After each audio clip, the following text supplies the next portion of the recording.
and Nana. At 7, join Free Speech Nation for a laugh that won't be cancelled. At 9, it's Mark Dolan Tonight, followed by Headliners. That's Sunday on GB News.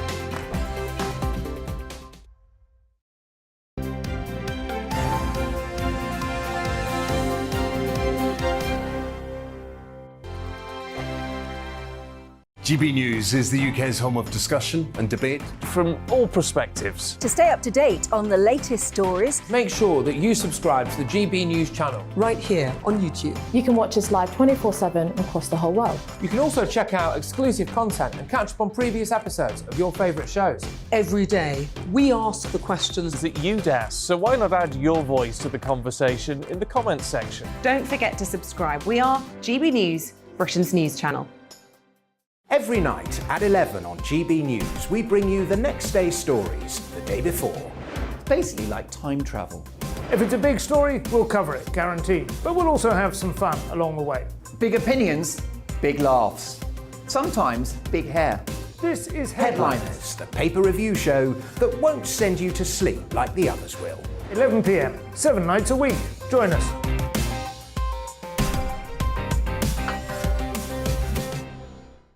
Hello there, I'm Eamon Holmes. And I'm Isabel Webster. And we hope you can join us for Breakfast with Eamon. And Isabel. You make me laugh out loud, belly laugh. Is that important first thing in the morning? Yeah, absolutely. And there's me trying to be deadly serious. News is a serious business. Yeah, I have to rein you in sometimes. Well, it doesn't stop us laughing at it. It doesn't stop us having an opinion on what's going on. Yeah. And it certainly will not stop us reflecting what you think. Weekdays from 6 to 9:30 on GB News. I'm Dan Wootton. Join me Monday to Thursday from 9 to 11 for the feistiest and most fun news debate on TV, where free speech reigns. I'll bring you a sharp take on the day's biggest stories, bombshell newsmaker interviews, and A-list guests. And I guarantee you, no spin, no bias, no censorship, and no reason to go to bed. That's Dan Wootton Tonight, Monday to Thursdays from 9 on GB News.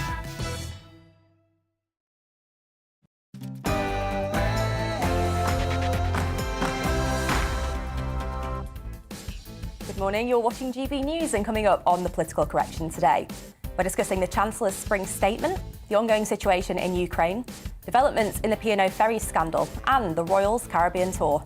That plus plenty more after the latest news.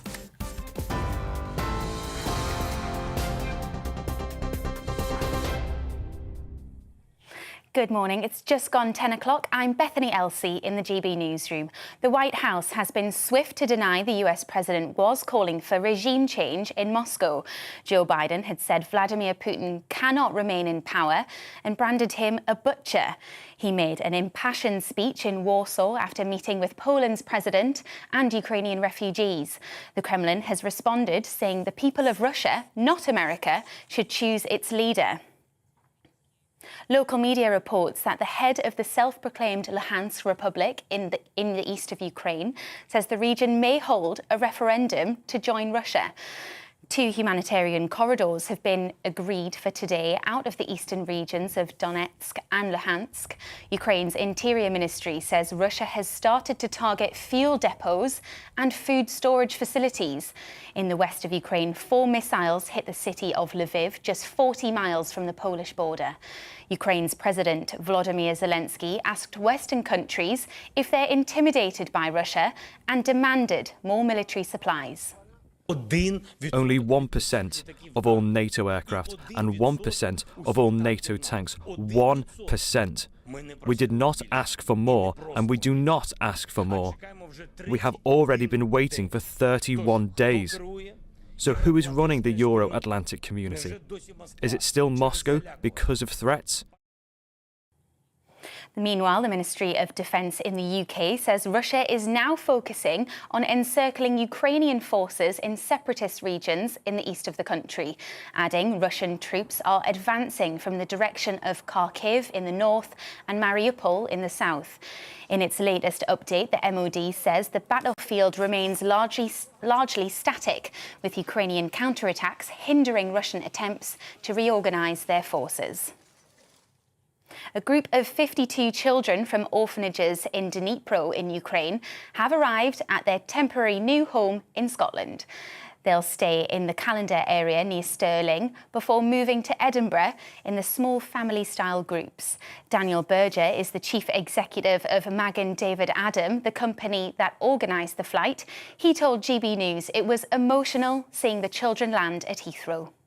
This is the best demonstration of British society coming together and working for common good. And I think if this group has highlighted anything to the nation, it's what can be achieved. I just hope that more come and it isn't as painful a process as it's been this time round. In other news, the second black box from the China Eastern Airlines plane that crashed last Monday has been recovered. Rescuers say it was found underground, 40 metres from where the Boeing 737 crashed in the Guangxi region in southern China. 132 people were on board. No survivors have been found. The black box will be sent to Beijing to be analysed with the other one that was found last week. 600,000 people are being invited for COVID booster jabs next week. It's as infection levels reach near record highs in England, with official figures estimating 1 in 16 people had the virus last week. Professor Hugh Pennington, a bacteriologist at the University of Aberdeen, says it's unlike any other virus. One thing that's absolutely characteristic about all the variants of COVID is the relationship with age. The older you are, the more likely you are to have a hard time, and that's why they're focusing with the booster on people with damaged immune systems, but also and the most important group in terms of numbers are the elderly. After 2 years, Gatwick Airport is reopening its South Terminal to meet expected strong demand for people going abroad this summer. It was closed in June 2020 to reduce costs during the pandemic. The airport is advising passengers to check which terminal their flight is departing from, to arrive early and to make sure their passport is still valid. The school week will need to be at least 32.5 hours long for everyone by September next year. That's under levelling up plans in the government's new schools white paper, which will be published tomorrow.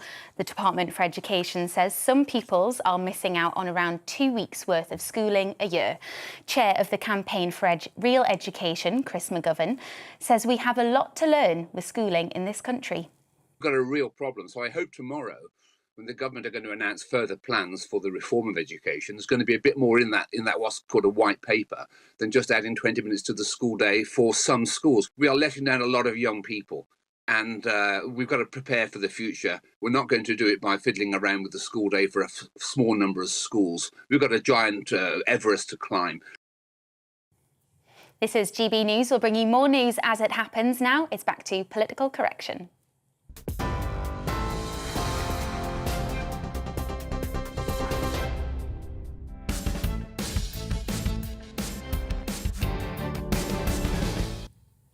Good morning, you're watching GB News and this is The Political Correction. I'm Deanna Davison and today I'm joined here in the studio by our very own Paul Embry. We're here for the next 2 hours to correct politics and put you, the people, back in charge. And as you know, this is not about journalists talking to journalists, it's about you telling us what you think. Coming up this hour, we discuss the Chancellor's spring statement and the impact it will have on families across the UK.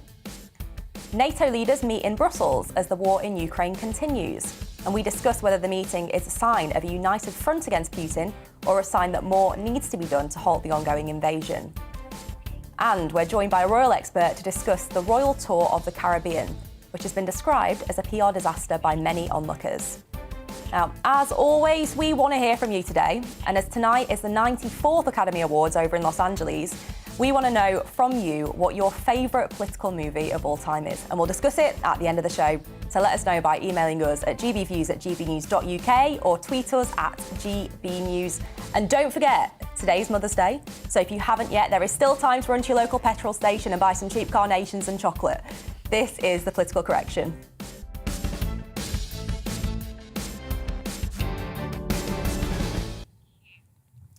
This week, Chancellor Rishi Sunak announced changes to income tax, national insurance and fuel duty in his 2022 spring statement. It comes as many Brits face what's been described as a cost of living crisis, exacerbated by the coronavirus pandemic, as well as the ongoing war in Ukraine. The Chancellor raised the threshold at which workers start paying national insurance by £3,000. He also announced a 5p a litre 1 year cut in fuel duty and said the basic rate of income tax will be cut from 20p in the pound to 19p by 2024. But the big question that we're asking now is, does it go far enough? Paul, your reaction? No, I think it fell short. I think with millions of people on the brink at the moment, this, I think, called for a budget that was significant, that redirected wealth towards ordinary working class families. I don't think it particularly did that. It was. I say budget is a spring statement, of course. It was a statement that I think I would describe as tinkering at the edges, when I think the situation called for much more. And I think, Deanna, you look at the situation where the average worker is going to lose about £500 this year. That's a huge hit for many people, particularly people at the lower end of the scale. And it seemed to me that there was nothing really to get real wages going, to increase growth in the economy. Excuse me. And so in that respect, I think it was deficient. I think it fell short. I think there could have been things like, and should have been, things like a windfall tax on the energy companies who have recorded bumper profits in many cases. And that's somewhere the Labour Party's been going quite heavy on, wasn't it? In Rachel Reeves' response, she was talking about a windfall tax. And I think in many respects it's a no-brainer. I mean, if we're looking for a way to get people through the cost of living crisis, but particularly in terms of the increased cost of fuel and the effect that that's going to have on people's disposable income, then it seems to me that actually the obvious thing was the windfall tax. As I say, some of these companies have recorded record profits. I would have liked to have seen an increase in the minimum wage. I would have liked to see a reconsideration of the decision to cut universal credit. I would have liked to have seen a more significant uprating in terms of benefits. Because I think the problem is, I mean, OK, he's raising the threshold for national insurance. There's talk of income tax coming down from 20p to 19p, although that's been put off for a couple of years. That doesn't really help people at the lower end of the scale, in my view. It will help some middle-income families. And of course, we shouldn't forget those families. They need, those people who are just getting by as well. They need help as much as anybody. But at the moment, there are millions of people at the lower end of the scale, low-income families, who are absolutely struggling to make ends meet. And I think I would describe this as a missed opportunity. So I guess my kind of response to that would be, clearly there are other measures that you wanted to see. You mentioned the universal credit changes there, which I think is about £6 billion a year cost to the Treasury, and various other things. The thing that I'm really concerned about is if we keep going down this road of government spending to kind of plug the gaps, as it were, we are seeing borrowing rise pretty dramatically. And we can already see that the cost of those interest payments is huge. And this is something that we do really need to bear in mind, don't we? Because that's taxpayers' money that's being used to pay off our national debt. And I think we've got estimates now, it's going to be about £83 billion a year, which if you average it out amongst our whole population, that's £1,200 per taxpayer a year, just going purely on interest payments, not actually contributing to local services. So don't you think there is an argument that actually we do need to be quite restrained so that we can have a more long-term vision, try and balance the books to try and bring that, borrowing into line so that we aren't paying £1,200 per person purely for interest? I think the key question is, how do you get growth into a sluggish economy? And I don't think you do that by retrenchment. I don't think you do that by restraint. I think you do that by maintaining levels of spending and investment. And in that way, you keep levels of employment high, you keep tax revenues high, you get quicker growth into the economy. That then allows you to pay down any debt more quickly than you would otherwise do. And I have to say, I think we learnt these lessons after the Second World War. And we've forgotten them. I mean, it's almost like in recent years where we've relied on economic austerity because we say, we're in debt and the deficit's increasing and therefore we need to cut back. What we learned in the 30s is actually you can't cut your way out of a recession or a depression. All you do is remove activity from the economy and deplete your tax revenues. So in many respects, it's kind of counterintuitive. I understand that, but if we're serious about achieving growth in the economy, then the lesson both of the 30s and I have to say, you know, in the Cameron and Osborne period, is that you don't achieve that by austerity. And yeah, there's a principle at stake here that, if you look over recent years, directors' pay has gone up far, far more than you know, ordinary workers' pay. And I think most people out there sense that there's a real imbalance and an inequity within the economy, and people at the lower end of the scale are thinking, isn't it about time that the government started shifting resources and wealth in favour of people like us? Because frankly, we've had now 12 years of people struggling to make ends meet, 12 years of people struggling to get by, 12 years of people being told, look, you know, a little bit more retrenchment, a little bit more self-restraint, we've got to tighten the purse strings and it'll all be better for us in the long term. It's the promise of jam tomorrow, but it ain't happening for people. And I think people are becoming more and more frustrated at that. You talked there about kind of rebalancing from the higher earners to the lower earners. There was some interesting research here from the Resolution Foundation who did analysis based on the changes to things like the national insurance threshold and the overall kind of tax package and the changes the Chancellor announced. He said that those that are going to benefit the most are those earning between £10,000 and £25,000. They're actually going to see a cut in their overall taxes. And it's going to be the higher earners that are going to be paying not just more in terms of a financial amount, but more in terms of a percentage of their disposable income as well. So in that vein, do you think the Chancellor kind of got it right in terms of the tax kind of cuts and changes that he I mean, I'm not saying that every single position that he took within the statement is one that I would reject. I mean, clearly, as with any statement like this or any budget, of course there will be things I think that broadly people will agree with, and you know, I think that he's taken some measures that will alleviate the pressure on the disposable income of ordinary working people.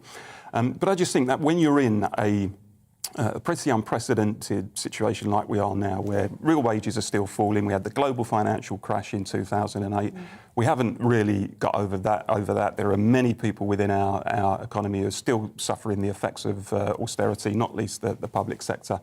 It takes something radical. And just this kind of tinkering at the edges, I don't think is acceptable. And also, I have to say, I think there needs to be a discussion in this country, a broader kind of, if you like, macroeconomic discussion, where we're not just concentrating all the time on individual tax cuts or benefits increases, but we're talking about things like competitiveness. We should be talking about things like, how do we revive our manufacturing base? How do we restore our industrial base to the likes of Japan and Germany, for example?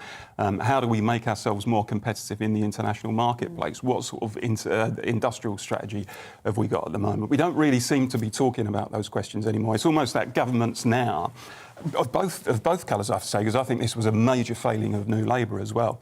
They just kind of sit back and they deal with the microeconomic stuff, but the big overarching stuff, they say, well, that's for the technocrats and that's for the bankers, and we'll hand over monetary policy to technocrats at the Bank of England. And it's almost like they take a step back and don't assume responsibility for it. So I would, and you'll not be surprised to hear me say this, I'm sure, I would like to see a radical government, preferably of the red colour, that would be prepared to intervene in the economy as governments do in a significant way, and to rebalance the economy in favour of ordinary working people. It hasn't happened for a number of years now, frankly. So we need an election and a Labour government to achieve that. There it is. There's That's the my plug. roundup. There's the plug. That's my take from it. I think it was a really interesting one, and I think the thing that I'm going to be eagerly awaiting, actually, is the Chancellor's new tax plan, because he said that over the summer he's going to be kind of consulting with business to try and figure out the best ways to reform the tax system on a more kind of broad-scale way, rather than tinkering, as you rightly said. To try and figure out how we can really kind of promote growth, but also improve productivity as well, which, as we know, we're not great at in this country. Productivity has been lagging for quite a number of years now.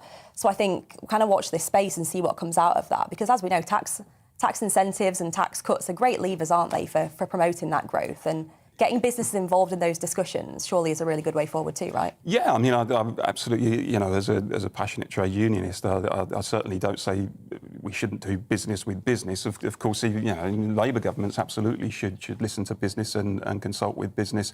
I think what business would often say is the problem with, you know, one of our underlying problems of productivity is, as I touched on before, because we're fundamentally uncompetitive, and I think there's all sorts of reasons for that, not least the fact that we've had an overvalued currency for so many years.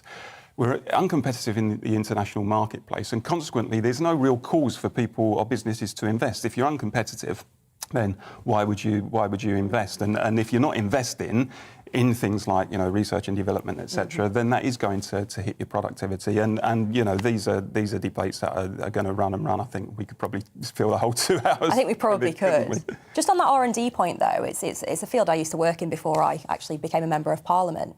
I think it has been interesting seeing how government have used different levers around R&D, because there's this big push now to increase the percentage of GDP that's actually spent on R&D, both from government and in the private sector. I think government's about hitting it now. But in the private sector, we've seen things like, capital allowances dramatically change to try and improve business productivity by getting them to invest in kind of new machinery, new plant and all of that. Do you think we go far enough there, or do you think we need to be even more creative? I think we should be. I would say this, wouldn't I? But I think we do need to be more creative. I look at the post-industrial areas of the UK, places that once upon a time were thriving with a strong industrial base and had thousands of those solid blue-collar jobs that really meant something to people. They took pride in those jobs, pride in those industries.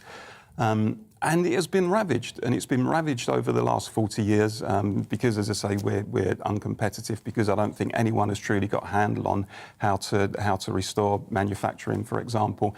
And the impact of that, and the impact, as you say, the lack of investment, etc., is felt so keenly throughout these places, not just in terms of unemployment, and people relying now on jobs in the gig economy, precarious, transient employment instead of those solid jobs, but also in terms of the knock-on effects socially. The bankruptcies and the family breakups, and people, because they're unemployed and don't have decent jobs in which they can take pride, turn into drink and drugs, etc.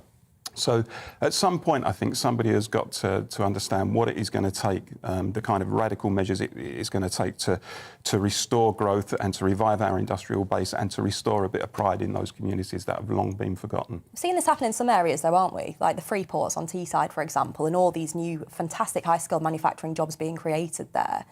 We should see more of that rolled out, surely. Well, I'm a sceptic on free ports. I think there's an argument to say that, OK, they bring investment and jobs to a particular area, but at the same time, perhaps take that investment and jobs away from other areas. But again, I go back to the point, look, we can support individual measures like that, but fundamentally, I think we need to take a much more macroeconomic view of what is wrong with our economy, why it is so unbalanced, why it is that we sell off so many of our assets to foreign investors, why it is that we're uncompetitive. And you need an industrial strategy at the heart of any economic policy, I think, which is geared towards creating that growth and that competitiveness and reviving that industrial base and restoring those jobs.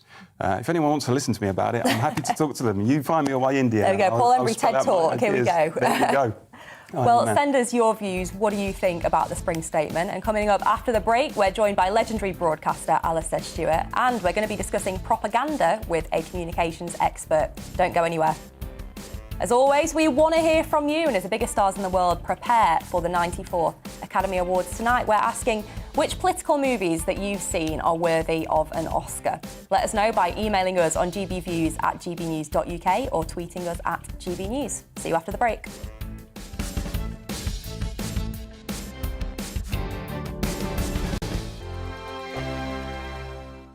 GB News is the UK's home of discussion and debate from all perspectives. To stay up to date on the latest stories, make sure that you subscribe to the GB News channel right here on YouTube. You can watch us live 24/7 across the whole world. You can also check out exclusive content and catch up on previous episodes of your favourite shows. Every day, we ask the questions that you'd ask, so why not add your voice to the conversation in the comments section? Don't forget to subscribe. We are GB News, Britain's news channel. Every night at 11 on GB News, we bring you the next day's stories the day before. It's basically like time travel. If it's a big story, we'll cover it, guaranteed. But we'll also have some fun along the way. Big opinions, big laughs. Sometimes big hair. This is Headliners, the paper review show that won't send you to sleep like the others will. 11 p.m, 7 nights a week. Join us.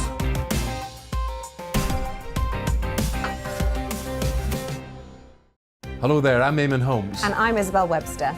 And we hope you can join us for Breakfast with Eamon and Isabel. You make me laugh out loud, belly laugh. Is that important first thing in the morning? Yeah, absolutely. And there's me trying to be deadly serious.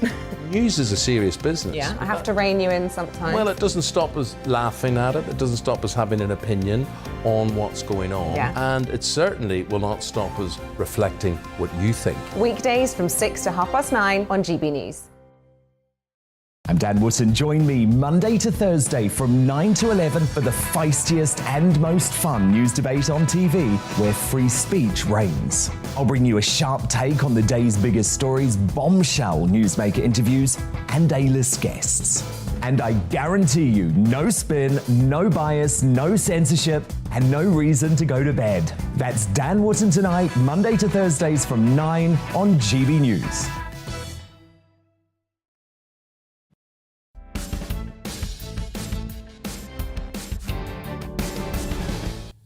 Welcome back to the Political Correction. And as always, your views have been flooding in.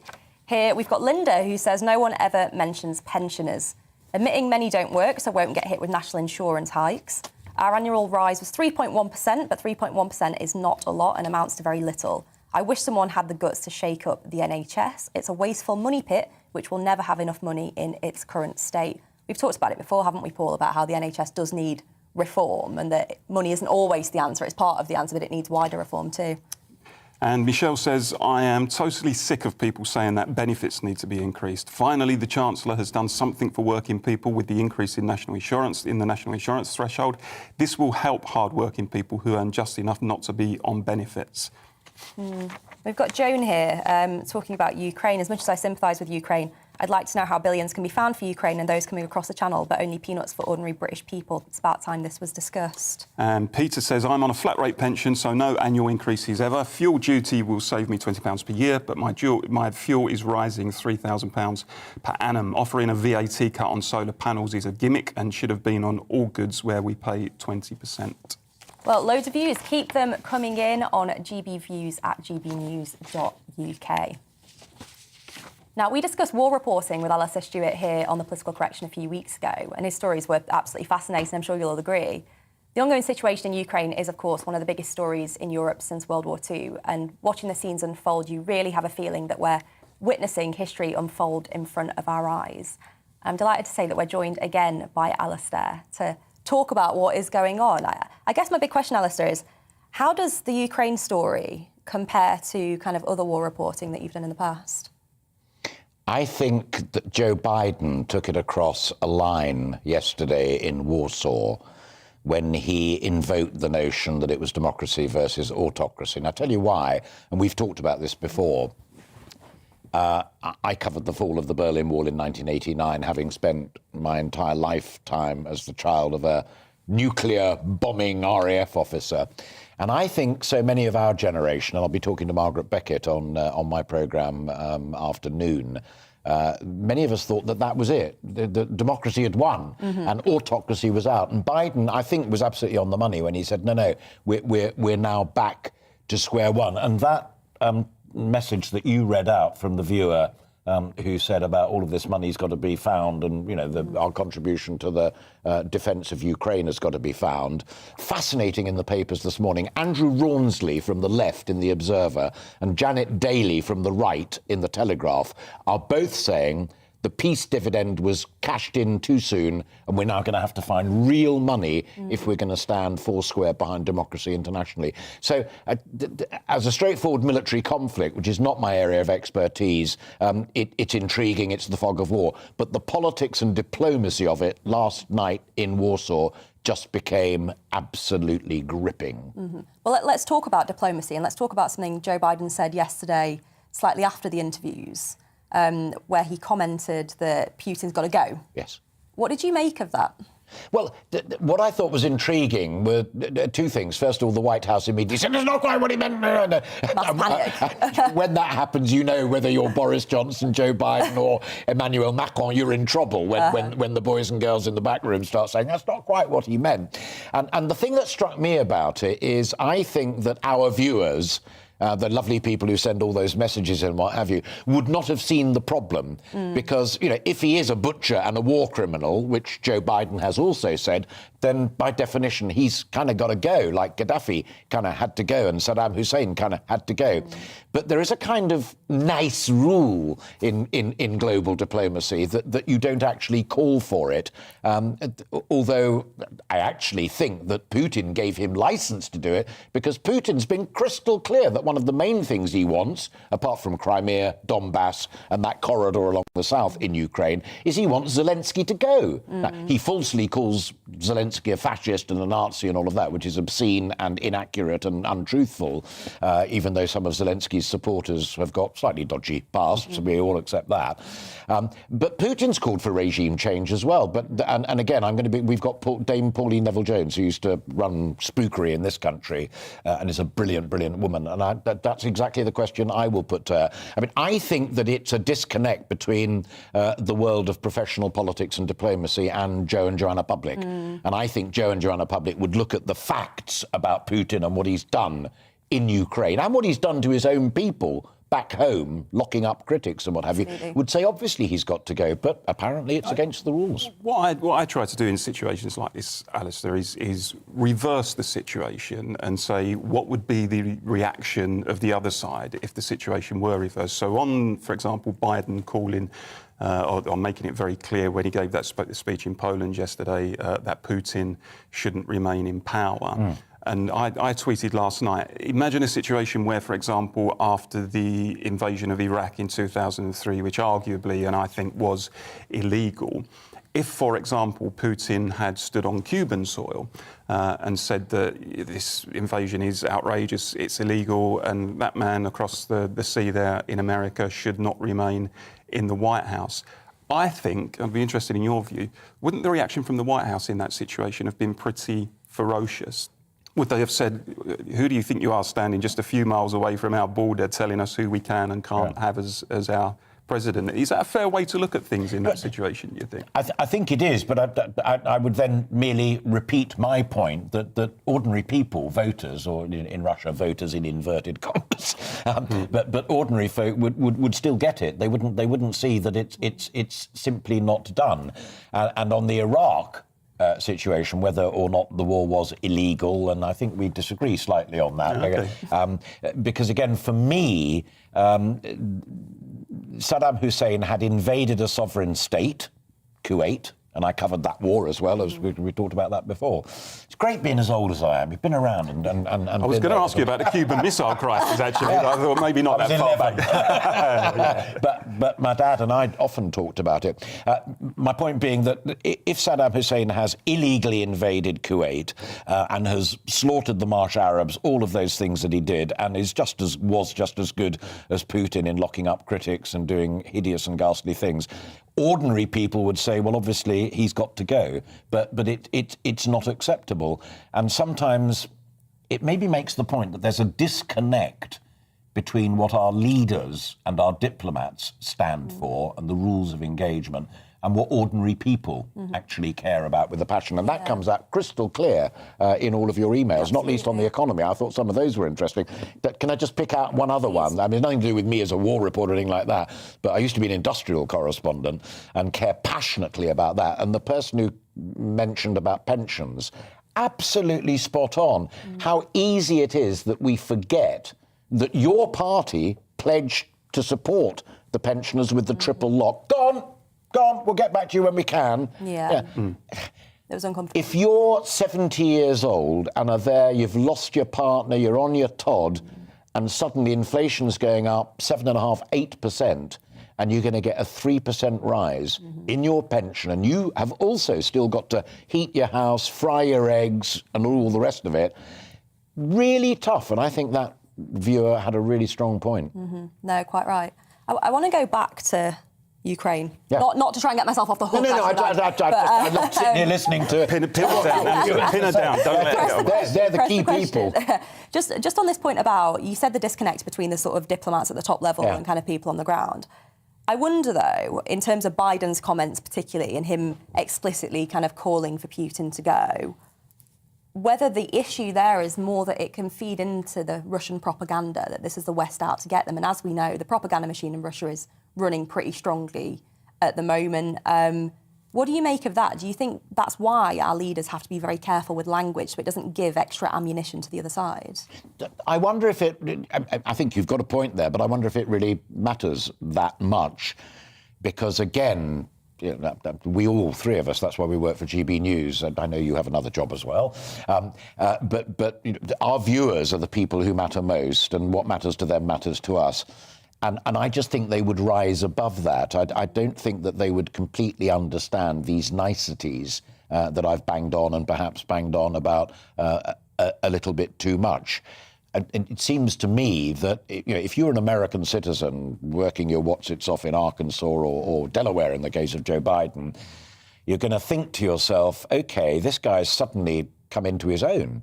He's now calling it like it is. It is about democracy. It is about how I like to lead my life as a free citizen of the United States of America, as opposed to those poor souls in Russia who are locked up if they protest and if they complain and all of the rest of it.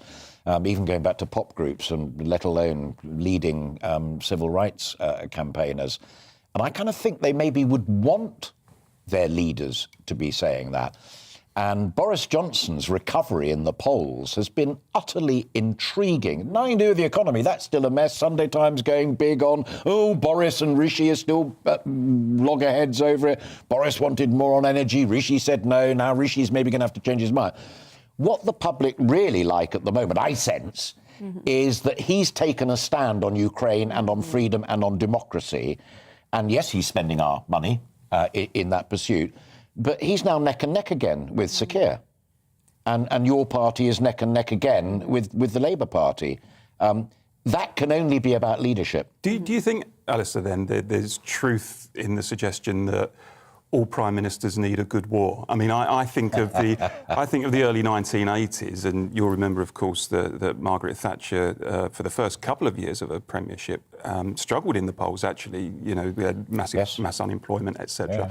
And even massive tax rises with Geoffrey Howe in the first Thatcher administration. Of course, and even Michael Foot, as now looked upon as a deeply unpopular member of the leader of the Labour Party, was quite substantially ahead in the polls. Yes. And then, of course, in 1982, 40 years ago next week, I think, the Falklands War broke out. And after that, I think the writing was on the wall in terms of the 1983 election, because she was then regarded, wasn't she, as this powerful war leader who had succeeded in taking back the Falklands from the Argentinians. So do you think there's truth in that element, that can really impact in the polls in a substantial way? Or do you think once Ukraine moves off of the front pages, Boris Johnson might be struggling again? Oh, I think the last point is distinctly possible. But I take one step back into your analysis. And I don't think it was so much Margaret Thatcher standing up to Galtieri and the junta in Argentina and the Malvinas/Falklands. I think it was about leadership. And don't forget, she was supported utterly brilliantly by Peter Carrington, who was the Foreign Secretary at the time, Lord Carrington, who resigned because he accepted he may have been accused of taking his eye off the ball. You certainly wouldn't. So I think it's about leadership, because the flip side of that coin, oddly enough, is that Blair's war shattered his reputation. The first phase of Tony Blair was, hey, great, brave new tomorrow, isn't it a great day, and smiley handshaking. Even got over that dodgy issue of money and F1 and Bernie Ecclestone. That was all not swept under the carpet because it was addressed and dealt with. But when he did what he judged with his mate George Bush Jr., the right thing in Iraq against Saddam, it cost him his reputation. I had George Galloway on the programme the other day, and his constant lifelong ambition to put Blair on trial for it. His social media coverage on that issue alone is phenomenal. And people still feel it. And but final example, the greatest example perhaps of all, is Churchill, who took against Chamberlain's attempt to strike a deal in Munich with Hitler and said, no, we've got to fight to win and what have you, and jolly well did and became the great hero. That was kicked out in 45. And then was kicked out in 45 by the grateful British public, because at that point they said, thanks for the leadership, now we'd like a welfare state. Thank you very much indeed. Best decision the British public ever made, in my view. Well, I think we can probably agree to some extent in terms of what Attlee did, rather than necessarily on kicking Churchill out, which is shocking, absolutely shocking. Alistair, thank you so much for joining us on this. the show. And don't forget, you can watch Alistair's show at 12 o'clock, immediately after the political correction. And by the sounds of things, you've got some pretty good guests on today. So we have also a final plug for a mate of mine.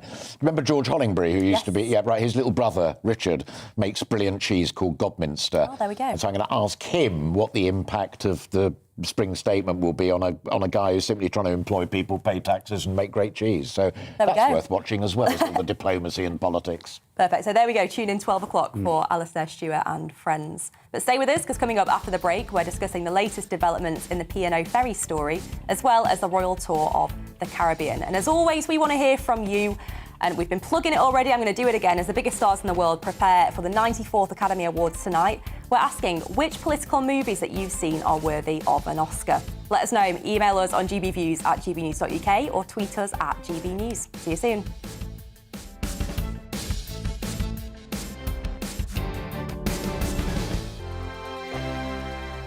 GB News is the UK's home of discussion and debate from all perspectives. To stay up to date on the latest stories, make sure that you subscribe to the GB News channel. Right here on YouTube. You can watch us live 24/7 across the whole world. You can also check out exclusive content and catch up on previous episodes of your favourite shows. Every day, we ask the questions that you'd ask, so why not add your voice to the conversation in the comments section? Don't forget to subscribe. We are GB News, Britain's news channel. Every night at 11 on GB News, we bring you the next day's stories the day before. It's basically like time travel. If it's a big story, we'll cover it, guaranteed. But we'll also have some fun along the way. Big opinions, big laughs. Sometimes big hair. This is Headliners, the paper review show that won't send you to sleep like the others will. 11 p.m, 7 nights a week. Join us.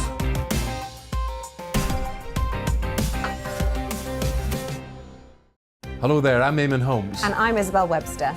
And we hope you can join us for Breakfast with Eamon and Isabel. You make me laugh out loud, belly laugh. Is that important first thing in the morning? Yeah, absolutely. And there's me trying to be deadly serious. News is a serious business. Yeah, I have to rein you in sometimes. Well, it doesn't stop us laughing at it. It doesn't stop us having an opinion on what's going on. Yeah. And it certainly will not stop us reflecting what you think. Weekdays from 6 to 9:30 on GB News. I'm Dan Wootton. Join me Monday to Thursday from 9 to 11 for the feistiest and most fun news debate on TV, where free speech reigns. I'll bring you a sharp take on the day's biggest stories, bombshell newsmaker interviews, and A-list guests. And I guarantee you, no spin, no bias, no censorship, and no reason to go to bed. That's Dan Wootton tonight, Monday to Thursdays from 9 on GB News.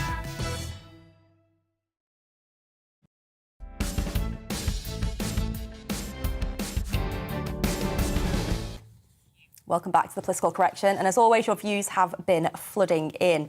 On the point about taxation here, Mel says, never discussed is a move to a flat rate tax. For instance, no national insurance, just income tax, whereby the first 20k is tax-free and all earnings over that taxed at, for instance, 40p in the pound, regardless of income. End of. It's one of those things that's often kind of loosely proposed, but without much detail, isn't it? A flat rate of tax. And it's always say it wouldn't work. I think it tends to be people at the more libertarian end of the scale who would go for it, which obviously means that I would vehemently oppose it. Anne says the biggest problem with industry is managers who don't manage properly. They have no idea what staff are doing most of the time and don't make them work at their full potential. Sort them out by insisting all managers are fully trained with management skills, and productivity and competitiveness will increase. Well, Paul's been paying his family members to send emails in again, because we've got Will here saying, I think Paul is right, and I'm a Conservative Party member. You don't call for regime change, you let that happen, and the decision's to the other side, in this case, Russia. Yeah, I think he's my brother, that one. Gerald says, how come no one, including the Chancellor, has mentioned that this year the Treasury will save £1.5 billion on the pensions that will not have to be paid to pensioners who died of COVID? Fascinating point, actually, and one I wasn't aware of. Well, keep your views coming in. Email us on gbviews@gbnews.uk. Now, last week on the political correction, we discussed the P&O Ferries saga, which saw the company sack 800 workers on the spot without notice. The shocking move received widespread condemnation and sparked protests at ports across the UK. This week, P&O Ferries boss Peter Hebblethwaite admitted to MPs that the company's actions did indeed break the law. Giving evidence to a Commons Select Committee on Thursday, Mr Hebblethwaite said that no union would have accepted the plan, adding it was easier to compensate workers in full. instead. Paul, I mean, I saw this clip from the Select Committee and I was absolutely baffled. What did you make of it? Shocking, isn't it? Well, it was breathtaking. You know, the fact that a senior official in a company like that can say, yes, we have flouted the law on this issue. We've flouted employment law. We know we should have consulted, but hey, we didn't do it because we thought it would be a sham. Well, you know, that's not a reason not to abide by your legal responsibilities to consult with staff. I mean, the whole point about consultation, and I've been through that process as a trade union official with employers, is that you can bring things to the table on behalf of the workforce that actually sometimes managers may not have thought of, and you can, you know, set out alternative strategies or mitigation where there might be redundancies in a way that they hadn't previously considered. That is the very point of consultation in the first place. So, you know, if it wasn't bad enough that they had sacked 800 dedicated workers by a video call the day before they got rid of them, and replace them, as we know, with cheaper agency staff. And we've seen a situation where highly skilled, dedicated employees have been replaced by, with all due respect to them, lower skilled and lower paid employees, with all of the ramifications that has, by the way, for the safety of the public who are travelling on these boats. Then to say in front of a select committee we deliberately flouted our legal obligations, I think is appalling. And I would like to see, Deanna, the government take, I think the government has made some strong statements, which I welcome, but I think it needs to take a much harder line in terms of action. I think it needs to come forward with a new employment bill to outlaw some of the exploitative practices that are taking place in the economy at the moment. I would like to see the government demand that those 800 workers were reinstated. If they're not, I think the government has got justification to step in and say, well, we're going to take control of your company and we're going to reinstate them. Bear in mind how important that ferry network is overall strategically to Britain and to the economy and so on. We're not talking about a company where there's no wider impact that's been felt. I think the suspension of government contracts with P&O is a no-brainer. And this is a company, I mean, the parent company, DP World, just I think 2 weeks ago, as recently as 2 weeks ago, was crowing about record £1 billion of profits. So, as I said on the show last week, this is gangster capitalism. This is capitalism with an inhuman face. And I think P&O, I hope, have realised what they've done wrong, and it ought to be a lesson to other employers. You do not treat staff like that. You treat them with respect. And no one's saying that there cannot ever be redundancies in the economy, but there's a way to go about these things. You do it in a proper way. You do it face-to-face with people. You consult with them. You explain your case to them. And none of that happened here, and it's absolutely appalling.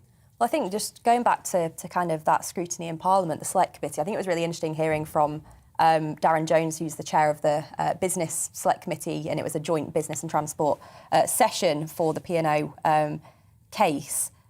He asked, are you in this mess because you don't know what you're doing, or are you just a shameless criminal? A little bit grandstandy for the first question, but, you know, coming out strong straight off the bat. And effectively, that was what Hebblethwaite said, wasn't it? Just that we knew we should have consulted, but we thought it'd be easier not to and to just pay people, like paying people off to kind of excuse the fact that they are breaking the law. And you sort of, you wonder in what other circumstances would, you know, a chairman or a chief executive of a company just brazenly ignore the law? I'm sure they wouldn't do it in their own personal lives. Well, he was asked that question. He was asked when he's driving down the motorway, does he drive at 90 just because he kind of couldn't be bothered to stick to the 70? And he said, no, God, of course I don't. Yeah. So why is it acceptable in business? You go into an electrical store and you still, you know, a new television, you see there's a queue at the checkout and you think, well, you know, I can't be bothered really to go through that process, so I'll just walk out with it. You know, these are things that people would not do. And it's almost as if sometimes, you know, senior figures in these big companies just pay lip service to employment law. They know it's there because they think, well, it has to be on the statute, but actually we're above it. We don't have to abide by it. But the other point I would make is this, and I say this as a trade union official. This is a high-profile case where it was exposed to the world what P&O had done simply because of the magnitude of it, 800 workers involved.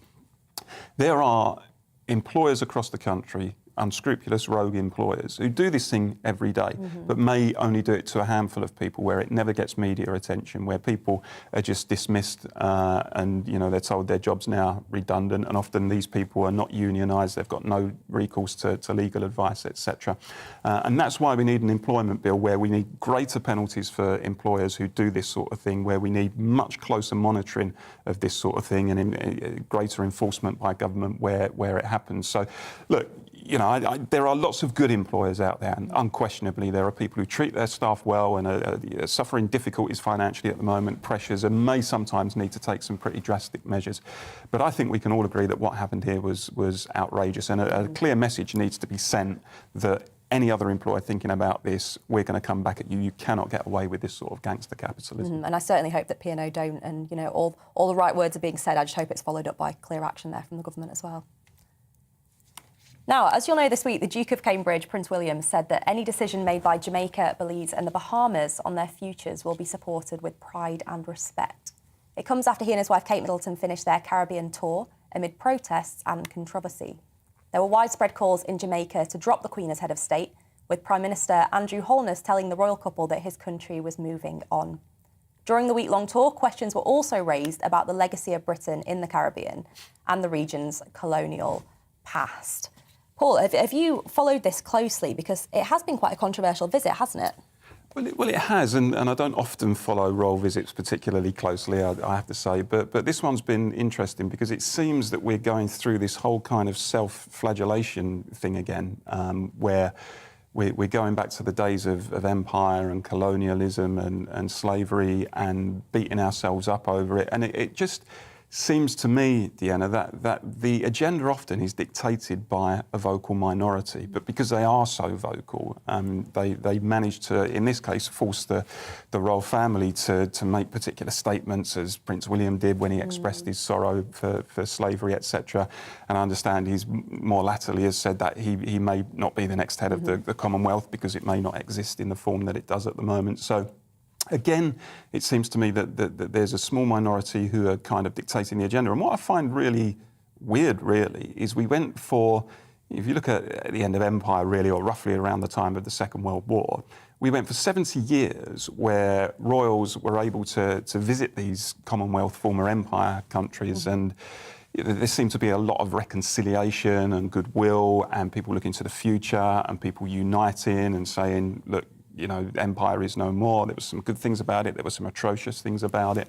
But, let's unite as a Commonwealth and move forward. And those arguments seem to be in the past. It's almost like they've been dug up and resurrected by people with an agenda who just want to, I think, create a fuss about it. Now, no one is suggesting for a second that slavery wasn't anything other than absolutely appalling. And as I said, some aspects of the empire were terrible too, unquestionably. But are we going to be in a situation where constantly, for years, royal members are going to be visiting former Commonwealth countries and feeling that they have to kind of don sackcloth and ashes and apologise for past crimes? Because that doesn't seem to me, I have to say, to be a particularly productive way to go about that relationship. So I think we need to think about when people do raise these things, whether we should challenge them head on and say, look, that was them, but this is now, and we're looking forward, and we're not going to let you dictate the agenda in this way. Well, let's talk about the royal tour with an expert, because we're joined now by royal commentator Richard Fitzwilliams. Richard, thank you for joining us on the show this morning. Just, I guess, my first question is just a brief overview from you. Why do you think the tour kind of went so wrong? Why do you think there was this visceral reaction? I think that firstly, the planning was undoubtedly inadequate. The first event in Belize, for example, had to be cancelled. Secondly, there wasn't the awareness of the possibility of photo opportunities. I'm thinking particularly of after the football match, Raheem Sterling, to be sure, shook the hands of the children, but to have William and Catherine doing it, the image flashed around the world. And the point is that and also the military parade, there's no question a lot of damage was done. Obviously, there were those who have a strong Republican agenda. And I mean, Prime Minister Holness was very blunt in front of his royal guests, and I thought that most surprising. But Jamaica for 50 years has had debates about becoming a republic. I hope if they do decide to, unlike Barbados, they have a referendum. They have to constitutionally. But what is significant is William's statement, which has just been released. And he says that he would automatically become the next head of the Commonwealth, as Prince Charles in 2018, there was agreement that he would. I mean, obviously, I would suggest that it is likely, given the fact that if you had a rotating head, you could have a very undesirable country. It would be very difficult to prevent that. But equally, there was a talk in his speech and in his statement, and this is very much different from the never explain, never complain attitude that we expect from the royals. He talked about service, and clearly he also talked about the issues of the past.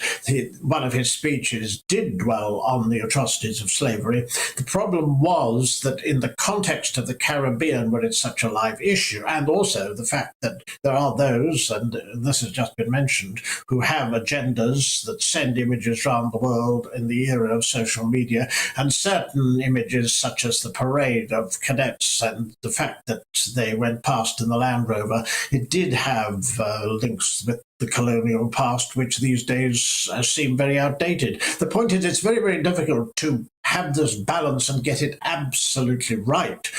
The Cambridges are probably our best soft power ambassadors abroad. And certainly, I think William's statement is very significant because it shows that lessons will have been learnt. There's no doubt at all that a lot of people had a lot of pleasure out of this visit. But the trouble is the images that remain, and they have not been favourable, to put it mildly. One of the things that I'm curious about is how Her Majesty the Queen is perceived out there in the Caribbean.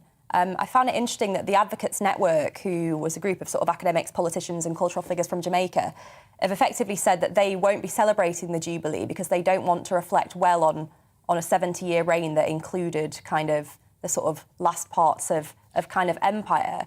Is that a very minority view? Do you think the majority of people sort of out there in Jamaica and the wider Caribbean are actually still huge fans of the Queen and want her to remain as head of state? Well, I think that certainly there's tremendous affection for the Queen in the Commonwealth. In fact, it's been the Queen's one of the great achievements of her reign to keep the Commonwealth together, to nurture the Commonwealth. She's had very special relationships with Commonwealth leaders over decades, and since the Chatham conferences, which began in the 1970s. I mean, the Queen has been now replaced by Prince Charles in person. The Queen has been the glue that has knitted the Commonwealth together. British politicians have certainly not been as keen on it or as interested in it, and the British public likewise. But the relations between the 14 realms, it wouldn't have been possible, for example, to have had a Caribbean tour that included Belize and Bahamas, but excluded Jamaica. So you always were going to get certain protesters, and you were always going to get the academics you mentioned. I suspect that with reference to the Queen, they do not represent the majority. Regarding the majority, 55% of Jamaicans in the last poll wanted a republic.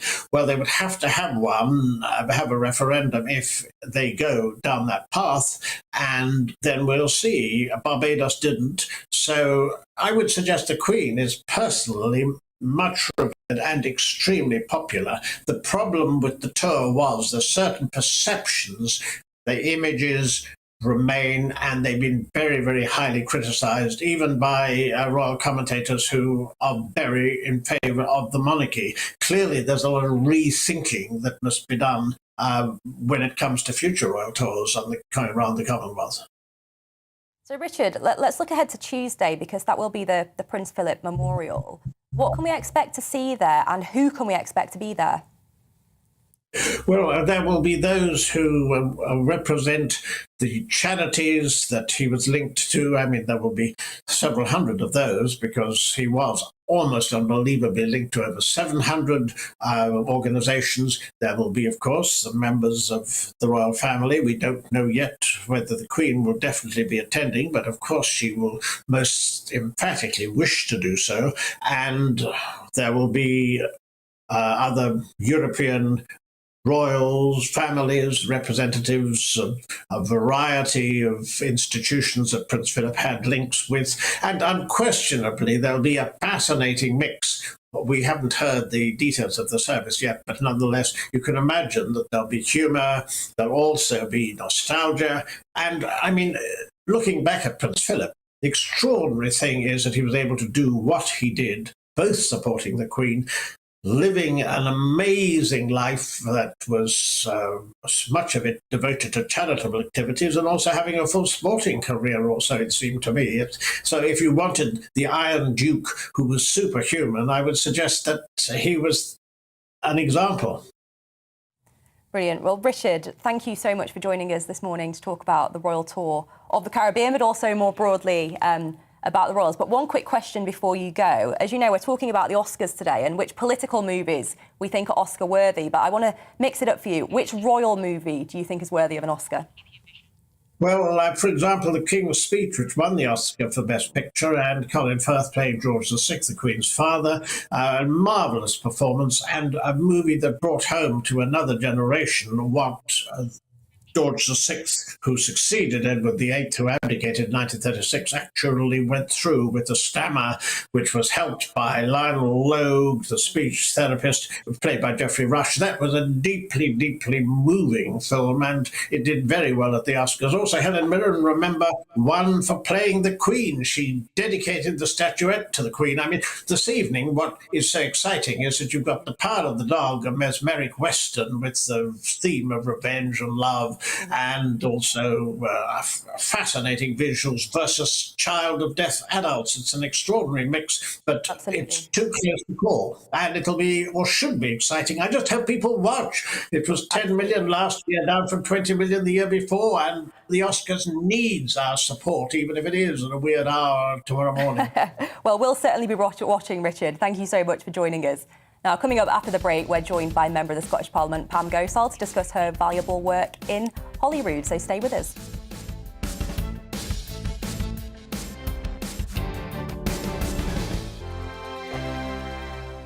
GB News is the UK's home of discussion and debate from all perspectives. To stay up to date on the latest stories, make sure that you subscribe to the GB News channel right here on YouTube. You can watch us live 24/7 across the whole world. You can also check out exclusive content and catch up on previous episodes of your favourite shows. Every day, we ask the questions that you'd ask, so why not add your voice to the conversation in the comments section? Don't forget to subscribe. We are GB News, Britain's news channel. Every night at 11 on GB News, we bring you the next day's stories the day before. It's basically like time travel. If it's a big story, we'll cover it, guaranteed. But we'll also have some fun along the way. Big opinions, big laughs. Sometimes big hair. This is Headliners, the paper review show that won't send you to sleep like the others will. 11 p.m, 7 nights a week. Join us.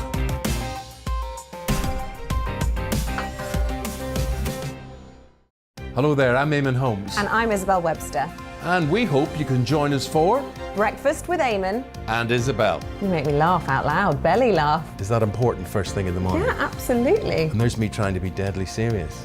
News is a serious business. Yeah, I have to rein you in sometimes. Well, it doesn't stop us laughing at it. It doesn't stop us having an opinion on what's going on. Yeah. And it certainly will not stop us reflecting what you think. Weekdays from 6 to 9:30 on GB News. I'm Dan Wootton. Join me Monday to Thursday from 9 to 11 for the feistiest and most fun news debate on TV, where free speech reigns. I'll bring you a sharp take on the day's biggest stories, bombshell newsmaker interviews, and A-list guests. And I guarantee you, no spin, no bias, no censorship, and no reason to go to bed. That's Dan Wootton Tonight, Monday to Thursdays from 9 on GB News.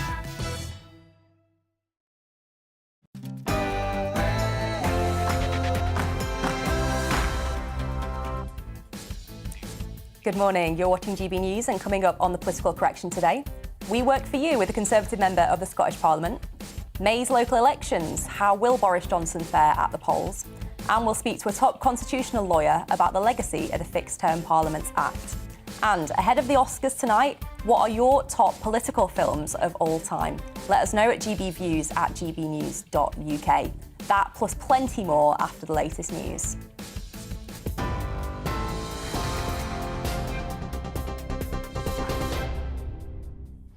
Good morning. It's 1 minute past 11. I'm Bethany Elsey in the GB newsroom.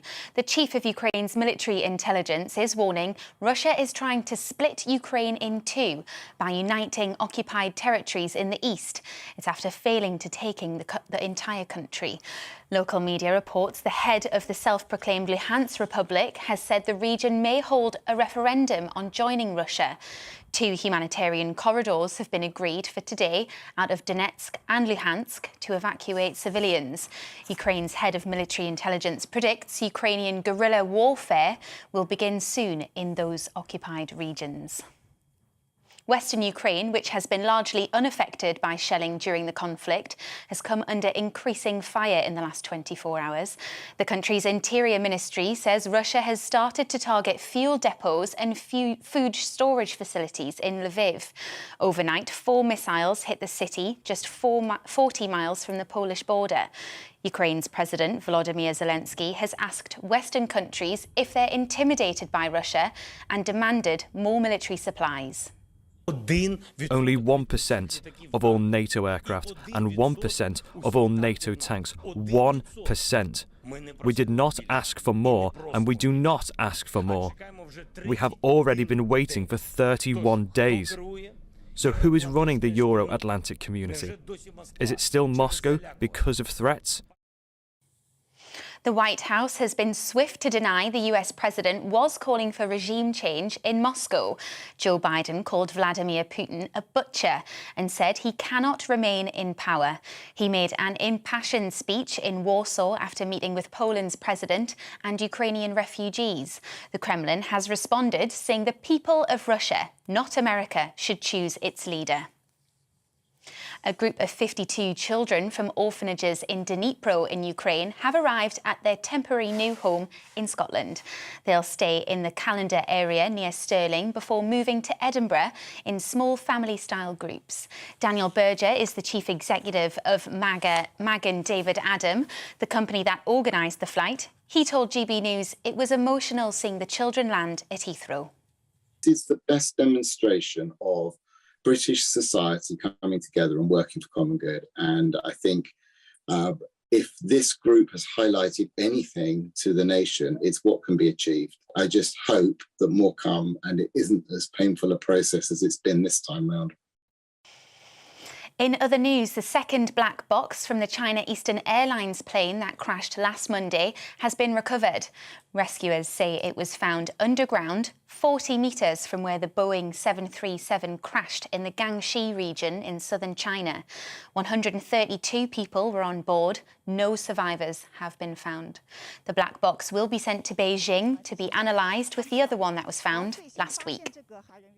600,000 people are being invited for COVID booster jabs next week. It's as infection levels reach near record highs in England, with official figures estimating 1 in 16 people had the virus last week.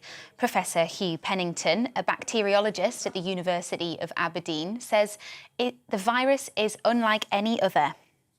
One thing that's absolutely characteristic about all the variants of COVID is the relationship with age. The older you are, the more likely you are to have a hard time, and that's why they're focusing with the booster on people with damaged immune systems, but also and the most important group in terms of numbers are the elderly.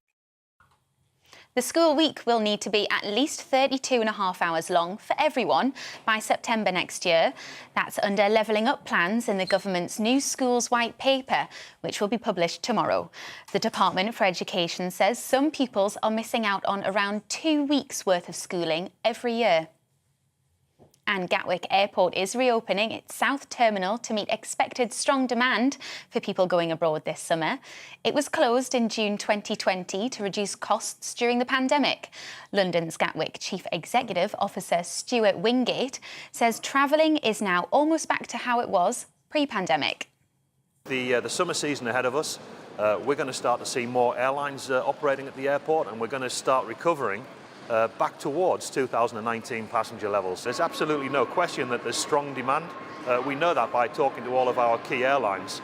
So we call it pent-up demand, people who haven't been able to travel, who really now want to travel. This is GB News. We'll bring you more as it happens. Now let's get back to political correction.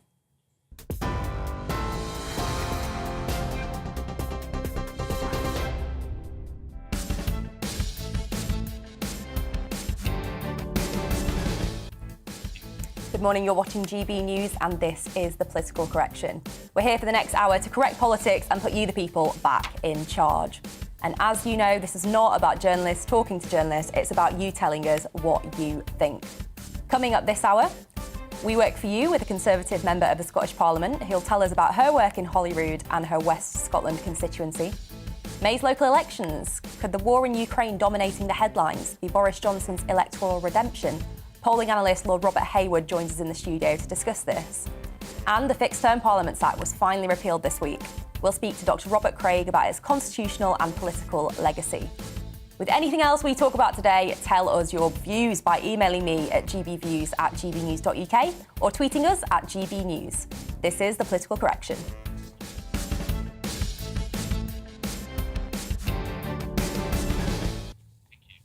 Welcome back to the Political Correction. I'm Deanna Davison. On the Political Correction, we explore the work done by our elected representatives across the whole of the United Kingdom, looking at what they get up to serve us as legislators and the constituents who elect them.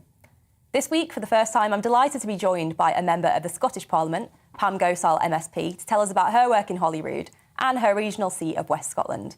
Pam, thank you so much for joining us on the show this morning. You were elected very recently. It's not been a year yet. So my first question is, how are you finding it? Well, good morning, Diana, and thank you so much for having me on the show. The last 10 months, it's going to be a year already in the next 2 months, has been interesting but very busy. And as you'll know yourself when you were a new MP, that there is no handbook that you get to be a good politician. It has to come from your heart. And it has to come from your heart to help people and businesses. And it's been very busy, I have to say, thrown in the deep end in the chamber, asking questions for the people and businesses of Scotland, looking at, speaking in debates, speeches, also being part of a committee. I am part of the Equalities, Human Rights and Civil Justice Committee, which has pretty contentious and controversial subjects right now and coming up.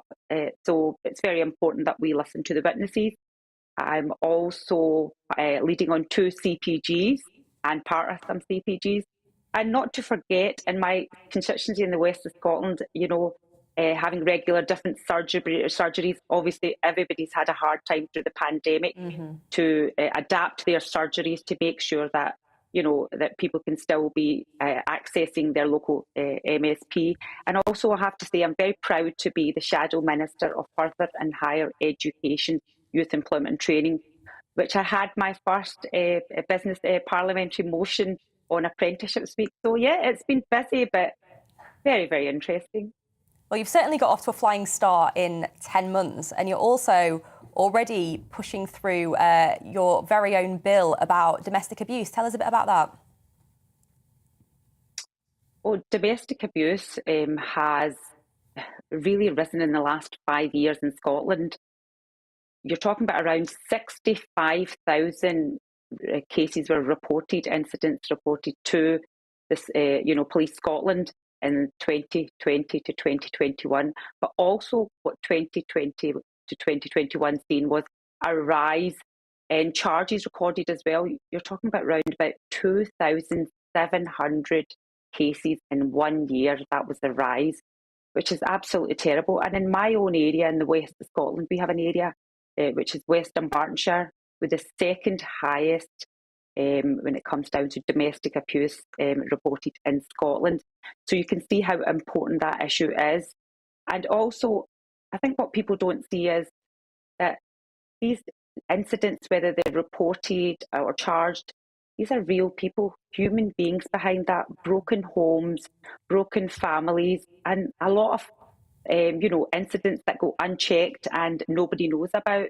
So that's why I'm introducing my bill in the Scottish Parliament, which is the Domestic Abuse Register. It's very similar to the Sex Offenders Register, but it will also have some additional measures, which will be some measures on mandatory rehabilitation, maybe things like we're looking at anger management, and that's something that's mandatory in the US. It's working very well.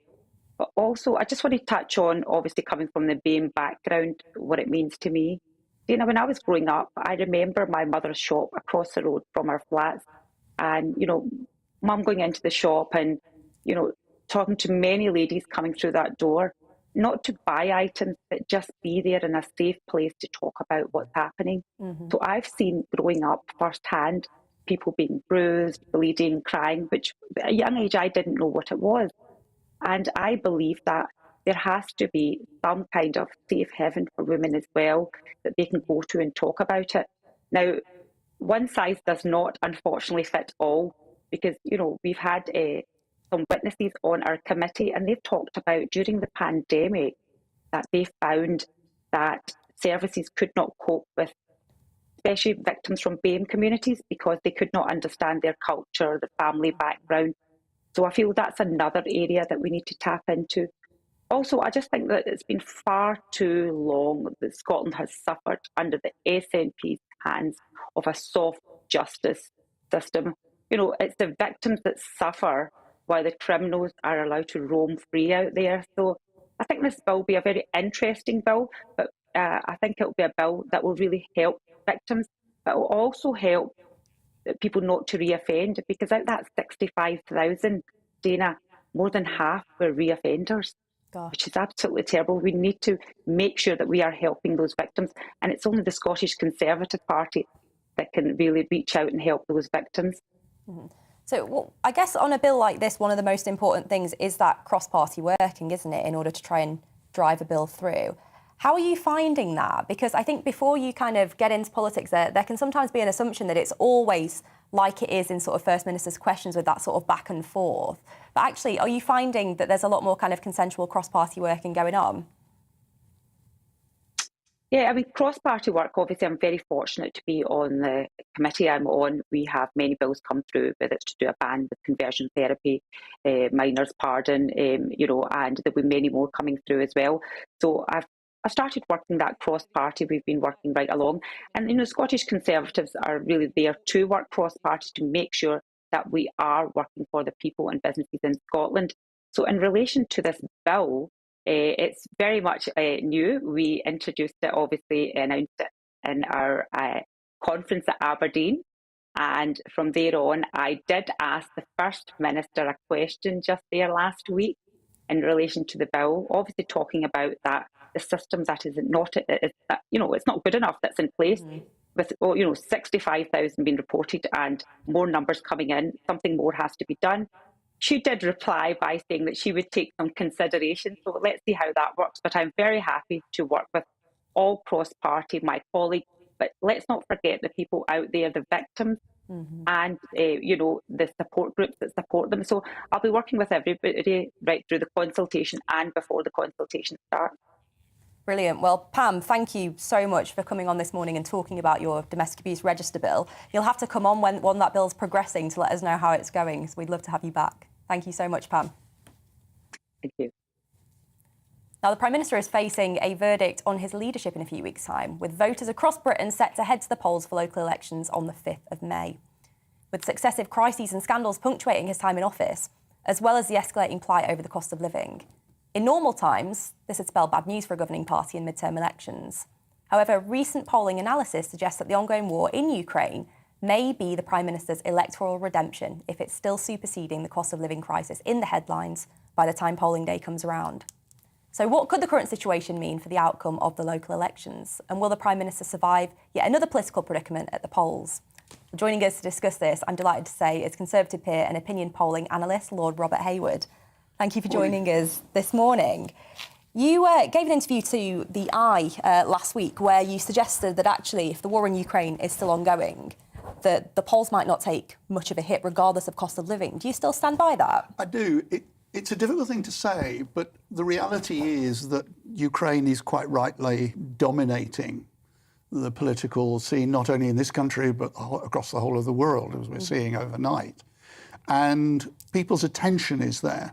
They're therefore not looking so much at local issues. And what we've seen in the last few weeks is that because of that, issues like Partygate and expenses, etc., have gone further down the agenda, and members of Parliament have withdrawn their letters of requesting that the Prime Minister resign. So there is this curious benefit that we're seeing. And obviously, we had the spring statement on Wednesday, and it looked as though the immediate polling from that wasn't so good for the government. Do you still sort of think that cost of living might not quite be the dominating factor? We don't know what's going to be the dominating factors over the next few weeks. A week's a long time in politics, absolutely. isn't it? We've seen this, as you say, literally from day to day. And what's striking is that, yes, some of the polling in relation to the spring statement was very bad for the Chancellor.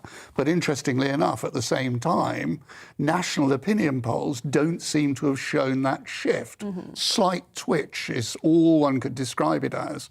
So there are another 6 weeks, as you said in the introduction, to go before the elections.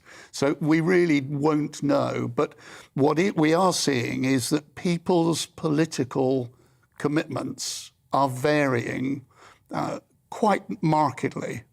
Since the new year, the Tories have drifted upwards, the Labour Party have drifted downwards. The Greens also, in the last week or so, seem to be doing quite well. So what happens on May the 5th is a long way from guessing now. With Partygate, and the publication, as we know, of the full Sue Gray report coming down the track and the completion of the Met Police investigation, is it likely, considering, I mean, Ukraine, as big as it is at the moment, is inevitably, as all news stories going to do, is going to slip down the agenda at some point, and then we see the re-emergence of Partygate.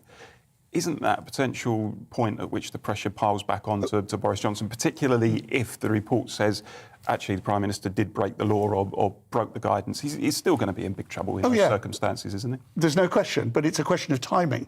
And we've seen this week, you're right, that actually Ukraine on some days has dominated the news, but we've moved back more to a British news agenda in the last few days, whether it's the spring statement or whatever it may happen to be. So there is the potential. But equally on Monday this last week, the police said that they've now completed the receipt of the questionnaires, but they're now going to interview people. Now, the question arises, will those be completed before the May elections? I think, given the speed at which it's not operating at the moment, that's unlikely, but we don't know. They could come out in April, in which case people's attention, as you suggest, will move rapidly back to Partygate and police investigations and the like. Is it not a curious situation that in this case the Prime Minister appears to have secured some sort of bounce in the polls as a result of a war that we're not actually involved in? I mean, we were talking earlier with Alistair Stewart, the Falklands War, where Margaret Thatcher clearly got a very big polling bounce as a result of that. Conversely, of course, Tony Blair, although it didn't necessarily hit him in the polls, it certainly damaged his reputation in terms of the invasion of Iraq. I mean, after that, he went on to win the election in 2005, of course, but in terms of his reputation, it damaged him. So does it not also... So first of all, that's a curious situation, is we're not actually involved in the war, but does it also depend on what happens in terms of the Russian-Ukraine war? The outcome could actually, if it all goes wrong, terribly wrong, is he likely to suffer as a result of that, Boris Johnson, in the same way that he's secured a bounce when it seems to have rallied the cause? He could do. What really one's seeing, and it's not just in this country, President Macron is seeing the same bounce. The news attention is on a major event, and the concentration is on the actions of that country's leader. It's very difficult for the opposition to get a word in edgeways when the attention is very much on Ukraine, and therefore whether Boris Johnson's in Brussels or making a statement in Parliament, or whether he's in Poland and the other leaders, what he's working with. So it's a natural bounce that one's seeing in a number of countries. It's not just in the United Kingdom. And therefore it is likely that as long as Ukraine dominates, there will be less attention on the cost of living, on Partygate and the like. And as I say, it's applying in other countries as well. Well, 6 weeks ago, it's going to be fascinating to see how it does play out in May. Lord Hayward, thank you so much for joining us on the show this morning. Now, coming up after the break, we discuss the legacy of the Fixed Terms Parliament Act with constitutional lawyer Dr. Robert Craig.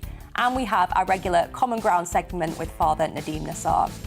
And with the Oscars coming up this week, what are your favourite political films? Let us know at gbviews@gbnews.uk. But first, here's the weather.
GB News is the UK's home of discussion and debate from all perspectives. To stay up to date on the latest stories, make sure that you subscribe to the GB News channel. Right here on YouTube. You can watch us live 24/7 across the whole world. You can also check out exclusive content and catch up on previous episodes of your favourite shows. Every day, we ask the questions that you'd ask, so why not add your voice to the conversation in the comments section? Don't forget to subscribe. We are GB News, Britain's news channel.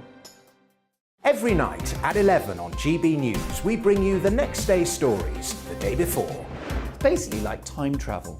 If it's a big story, we'll cover it, guaranteed. But we'll also have some fun along the way. Big opinions, big laughs. Sometimes big hair. This is Headliners, the paper review show that won't send you to sleep like the others will. 11 p.m, 7 nights a week. Join us.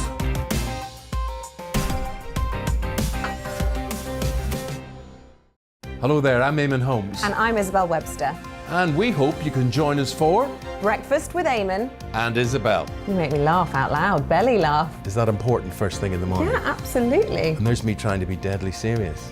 News is a serious business. Yeah, I have to rein you in sometimes. Well, it doesn't stop us laughing at it. It doesn't stop us having an opinion on what's going on. Yeah. And it certainly will not stop us reflecting what you think. Weekdays from 6 to 9:30 on GB News. I'm Dan Wootton. Join me Monday to Thursday from 9 to 11 for the feistiest and most fun news debate on TV, where free speech reigns. I'll bring you a sharp take on the day's biggest stories, bombshell newsmaker interviews, and A-list guests. And I guarantee you, no spin, no bias, no censorship, and no reason to go to bed. That's Dan Wootton Tonight, Monday to Thursdays from 9 on GB News. My name's Tom Harwood, and every weekday we bring you The Briefing live from 9:30 a.m. The stories, analysis, and live debate that you need to hear. Quite right, Tom, of course. Was this something that has been considered at all? Difficult to answer. Gas-guzzling helicopters circling. Noise is being made here. Joe Biden walking out Thank you very much for joining us. Don't miss it. The Briefing with me, Tom Harwood, Monday to Friday, 9:30 a.m. on GB News. Join me, Gloria De Piero, Monday to Thursday at noon for The Briefing. We go to the parts of Parliament that you won't see elsewhere. Plus, there's exclusive interviews with MPs from all parties. But quite often, they paper over the real truth. Why does a working class lad like you join the Tories? That's a good question. Don't miss it, Monday to Thursdays at noon on GB News.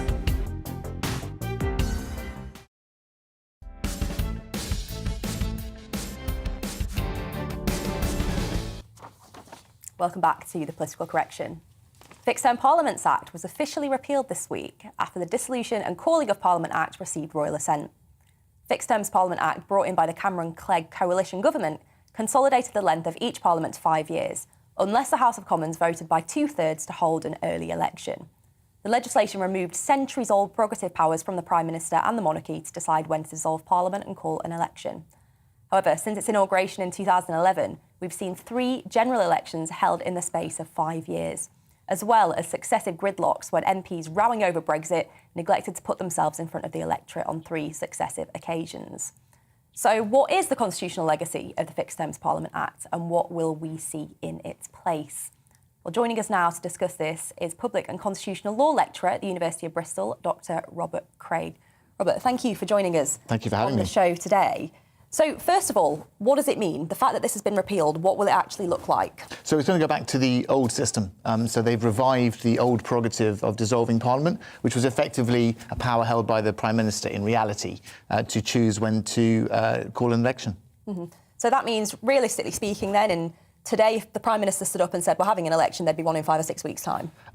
That's basically the case now. And that's a really good thing, I think, because it's more democratic, in my view, for both of the 2 limbs within Parliament to have the power to go to the people. Mm-hmm. So the Fixed Term Parliament Act would, in my view, reduce the democratic aspect of the Constitution because only one half, MPs, could bring about a general election. So by restoring the power of the Prime Minister and the government to make a decision, which have their own democratic mandate because they won the election, so that gives 2 halves of the sort of moving parts within Parliament a chance to press that nuclear button and to call a general election and go to the people.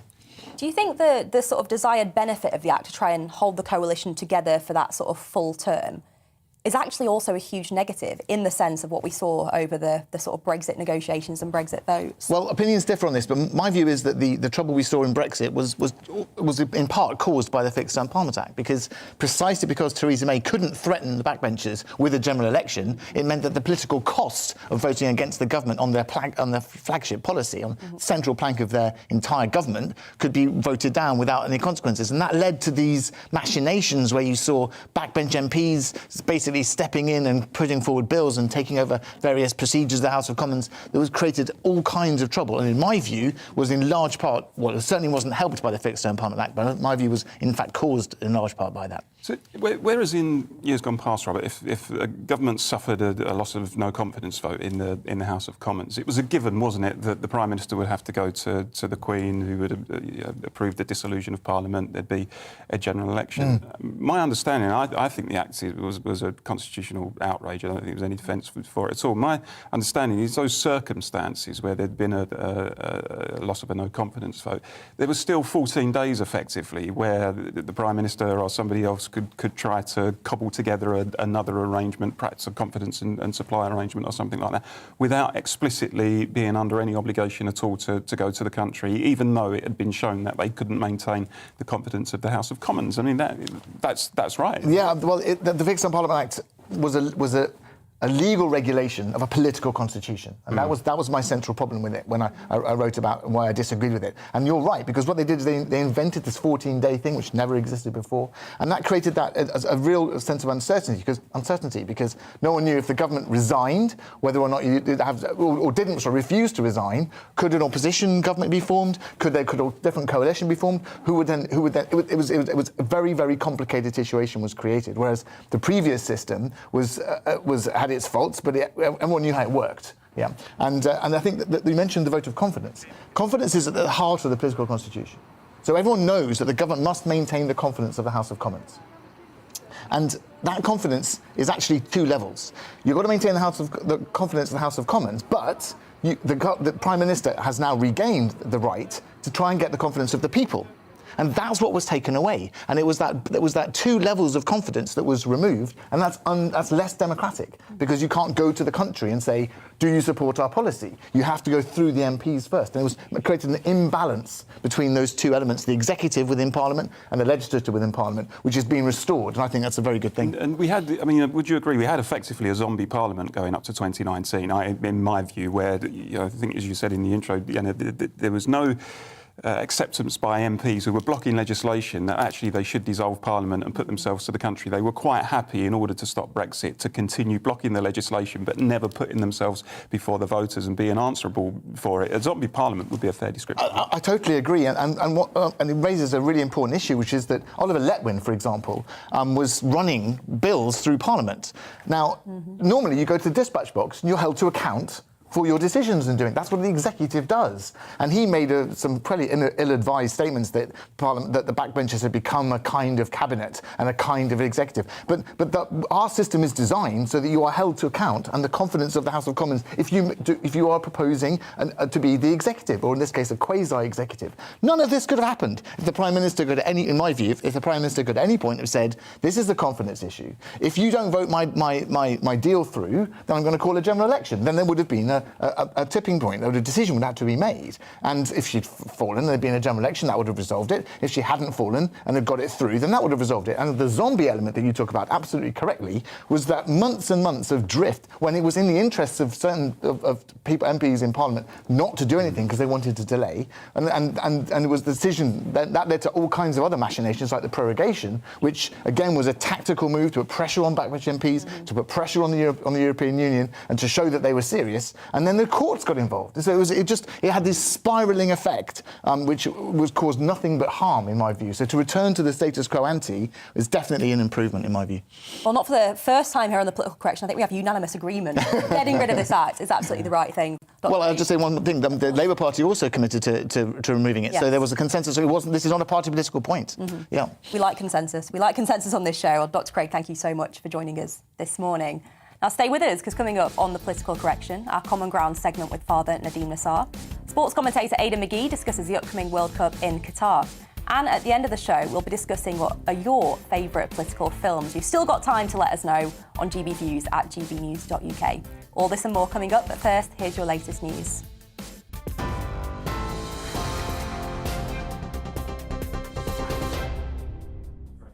Good afternoon, it's 11:33. I'm Bethany Elsey in the GB newsroom. The chief of Ukraine's military intelligence is warning Russia is trying to split Ukraine in two by uniting occupied territories in the east after failing to take over the whole country. Local media reports the head of the self-proclaimed Luhansk Republic has said the region may hold a referendum on joining Russia. Western Ukraine, which has been largely unaffected by shelling during the conflict, has come under increasing fire. The country's Interior Ministry says Russia has started to target food storage facilities and fuel depots in Lviv. Overnight, 4 missiles hit the city around 40 miles from the Polish border. The White House has been swift to deny the US president was calling for regime change in Moscow. Joe Biden had said Vladimir Putin cannot remain in power and branded him a butcher during his visit to Poland yesterday. More than half of Britons think the government should drop visa requirements for Ukrainians seeking refuge in the country. A new poll by Savanta Comres for The Independent reveals 54% support a no-visa policy, compared to 21% who think the visa requirement should remain in place. 600,000 people are being invited for COVID booster jabs next week. It's as infection levels reach near record highs in England, with official figures estimating 1 in 16 people had the virus last week. The school week will need to be at least 32.5 hours long for everyone by next September. That's under the government's new levelling up plans to be published tomorrow. The Department for Education says some pupils are missing out on around 2 weeks' worth of schooling a year. TV, online and DAB plus radio, this is GB News. Now it's back to Political Correction.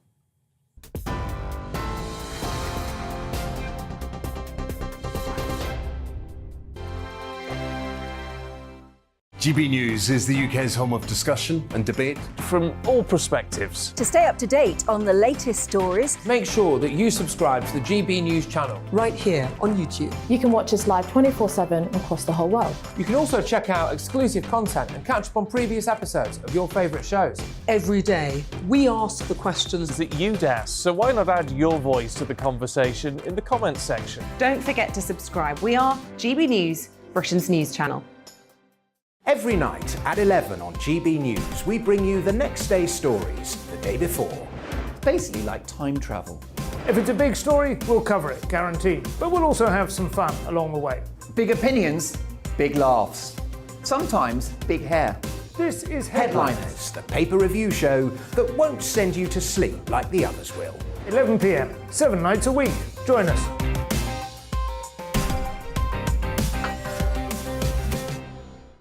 Hello there, I'm Eamon Holmes. And I'm Isabel Webster. And we hope you can join us for Breakfast with Eamon. And Isabel. You make me laugh out loud, belly laugh. Is that important first thing in the morning? Yeah, absolutely. And there's me trying to be deadly serious. News is a serious business. Yeah, I have to rein you in sometimes. Well, it doesn't stop us laughing at it. It doesn't stop us having an opinion on what's going on. Yeah. And it certainly will not stop us reflecting what you think. Weekdays from 6 to 9:30 on GB News. I'm Dan Wootton. Join me Monday to Thursday from 9 to 11 for the feistiest and most fun news debate on TV, where free speech reigns. I'll bring you a sharp take on the day's biggest stories, bombshell newsmaker interviews, and A-list guests. And I guarantee you, no spin, no bias, no censorship, and no reason to go to bed. That's Dan Wootton tonight, Monday to Thursdays from 9 on GB News.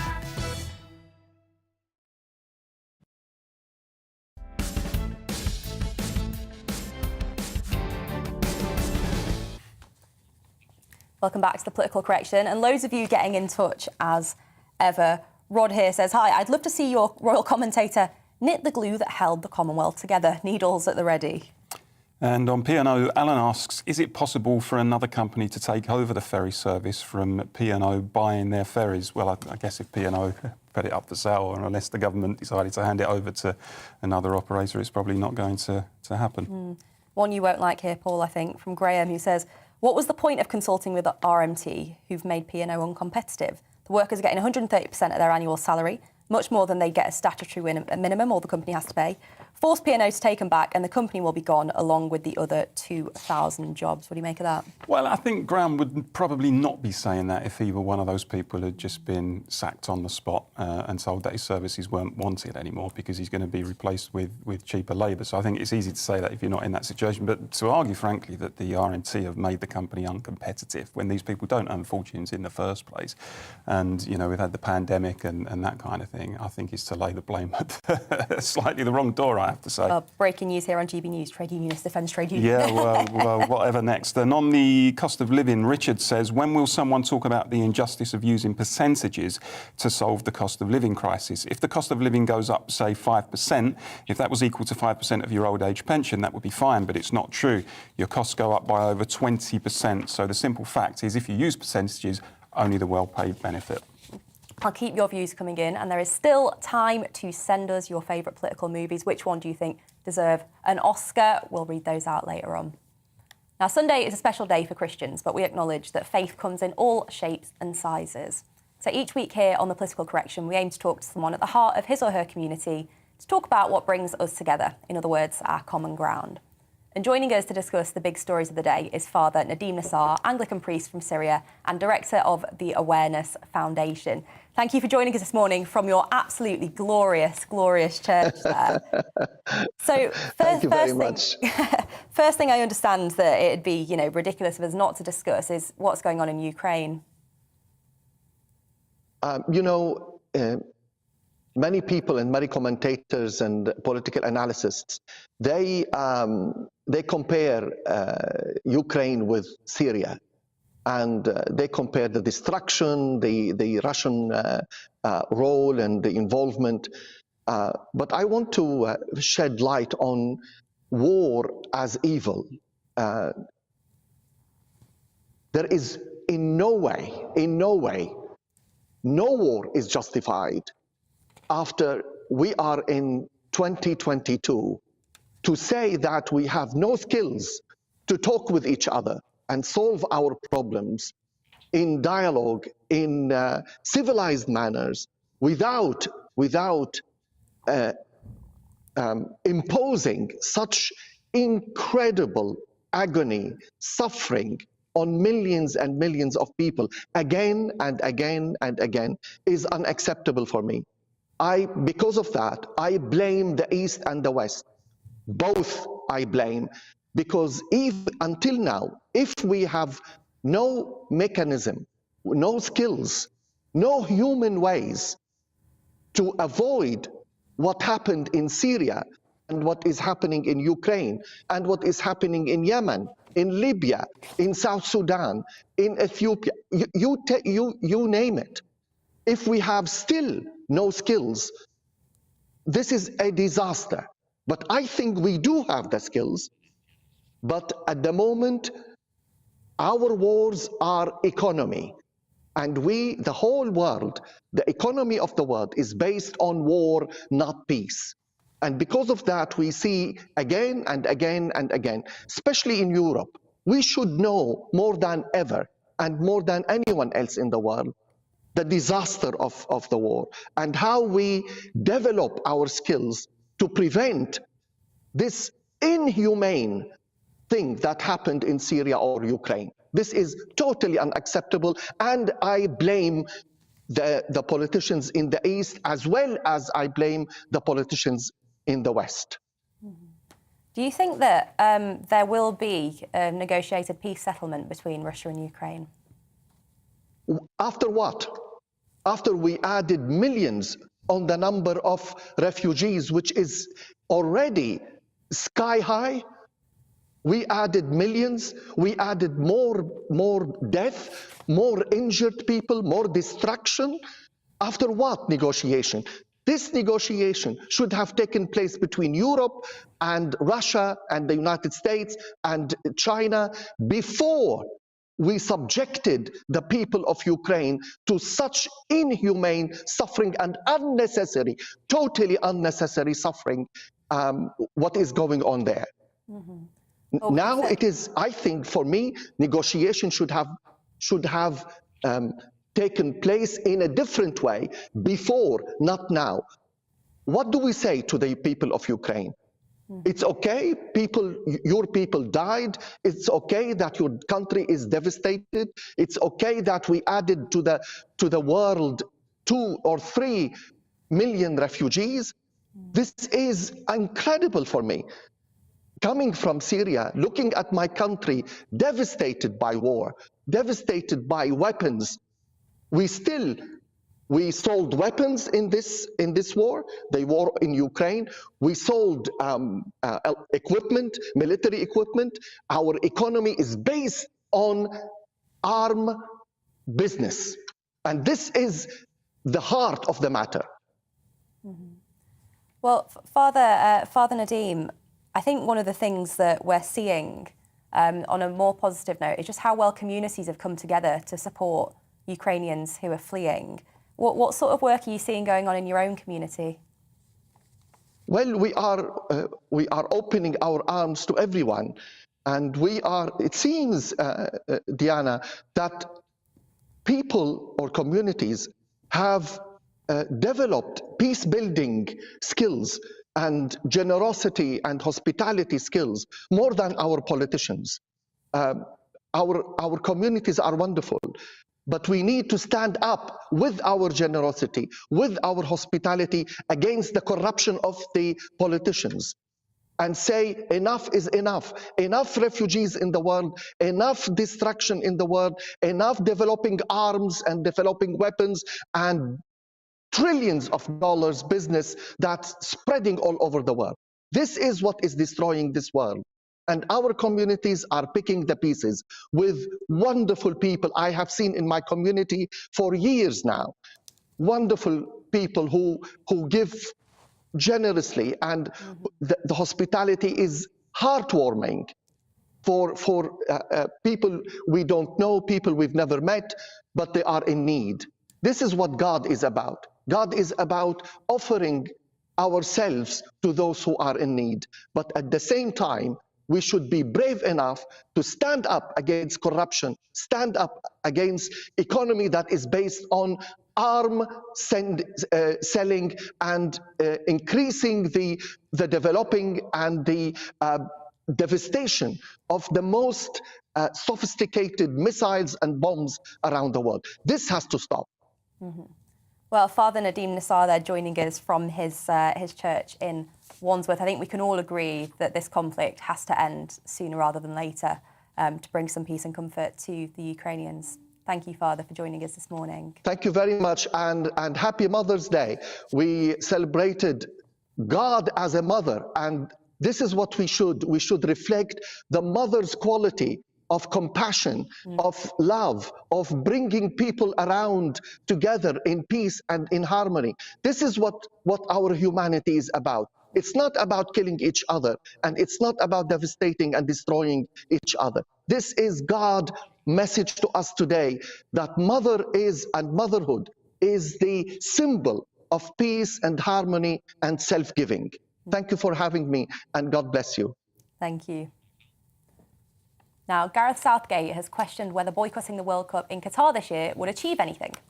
The England manager was questioned about the issue during a press conference after Harry Kane said he would reach out to other national captains to explore the possibility of a unified response in the face of controversy surrounding human rights abuses in the country. Well, joining us to discuss this story and politics in football overall is broadcaster and writer Aidan McGee. So, Aidan, fill us in. What's been happening? Well, Gareth Southgate was quizzed prior to yesterday's game against Switzerland. It was a friendly in preparation for the World Cup. The World Cup's coming up later in the year, so there's a bit more time. He's had a chance to look at some fringe players and see how they get on. But inevitably, in the absence of a real competitive fixture, the narrative within the press conference drifted towards the morality of holding the World Cup in Qatar. Now, he and his contemporaries must rue the day that the World Cup was ever awarded to Qatar back in 2010. As I've said previously, charlatans like FIFA President Sepp Blatter back in 2010 were not thinking back then about who the custodians of the beautiful game would be. 12 years later, 11 years later, when the World Cup actually happened, we kind of know what went on back then. There's no point going over old ground. So, yeah, they're in a difficult position, an invidious position. They're worried about saying the wrong thing, the right thing. But the FA have also, and the Premier League, have not put themselves in a very good position over the last few years by putting themselves at the front and centre of politics. There are. I shouldn't speak too loud because the Premier League are obviously based next door to this building, but maybe they watch GBNews. Anyway, I do think they haven't helped themselves by bringing politics into sport. We know that sport and politics is inextricably linked. We can't change that, but that's a bad thing. And I was saying to Paul earlier on, wasn't I? I was saying that when I think of politics in sport, I think of the Munich terror attacks in the Olympics in 1970. I think of sectarianism in the old firm, Celtic against Rangers. Really bad things. Falklands discussion coming up around England, Argentina. Second World War discussion coming up whenever England play Germany. We think of various terror-related causes that have manifested themselves within football clubs around Europe and elsewhere in the last 20 years. It's something it's there. You have to doff your cap to it now and again and deal with it. You shouldn't invite it in, but that's what the Premier League and the FA did by inviting various different political causes. Black Lives Matter we saw 2 summers ago. That wasn't thought through. They didn't understand what Black Lives Matter stood for. They made a decision overnight to support something which football fans were not calling for. I don't think football has a problem with racism. Football, as Steve Parish, the Crystal Palace chairman, said on Monday in a documentary, is the ultimate meritocracy. If you score 20 goals a season, Deanna, you know this, Paul, you played football at a very good level yourself. You score 20, 30 goals a season, you will earn £100,000 a week, irrespective of your creed, colour, race, background or class. They're the rules. We've all worked with bluffers in various organisations. Especially in my game. Yeah, exactly. We work them all the time. There's no hiding place. Whereas there's a hiding place in most buildings for certain people, you don't get that in football. There's no hiding place. The bluffers soon get called out because they kind of have to be, and they're dealing with social media as well. There's more scrutiny than ever. So, sadly, because of the position that the FA and the Premier League and other sporting bodies have forced football personnel into, we're going to see news conferences increasingly hijacked by the talk of politics, when really all sporting fans really want to discuss is sport. And I think you're right to the degree that they're reaping what they sowed in many respects by becoming so overtly political. It's almost now like it's become overkill. I mean, I think... can't win in politics. You have to take a side at some point. I think there are... So you're open to scrutiny, right? I think there are extreme circumstances where you can say it's... And I'm thinking, for example, of the ban on the cricket tours in the 1970s and 1980s to apartheid South Africa, for example. I think that's probably a legitimate case to say, look, this is an apartheid regime, no one can defend that, and we don't want to engage with it. I think the problem there, you look at the England game last night, you had Harry Kane wearing the Ukrainian flag, you had the players taking the knee, they made a gesture in the second half where they didn't have their names on the shirts because of a charity cause.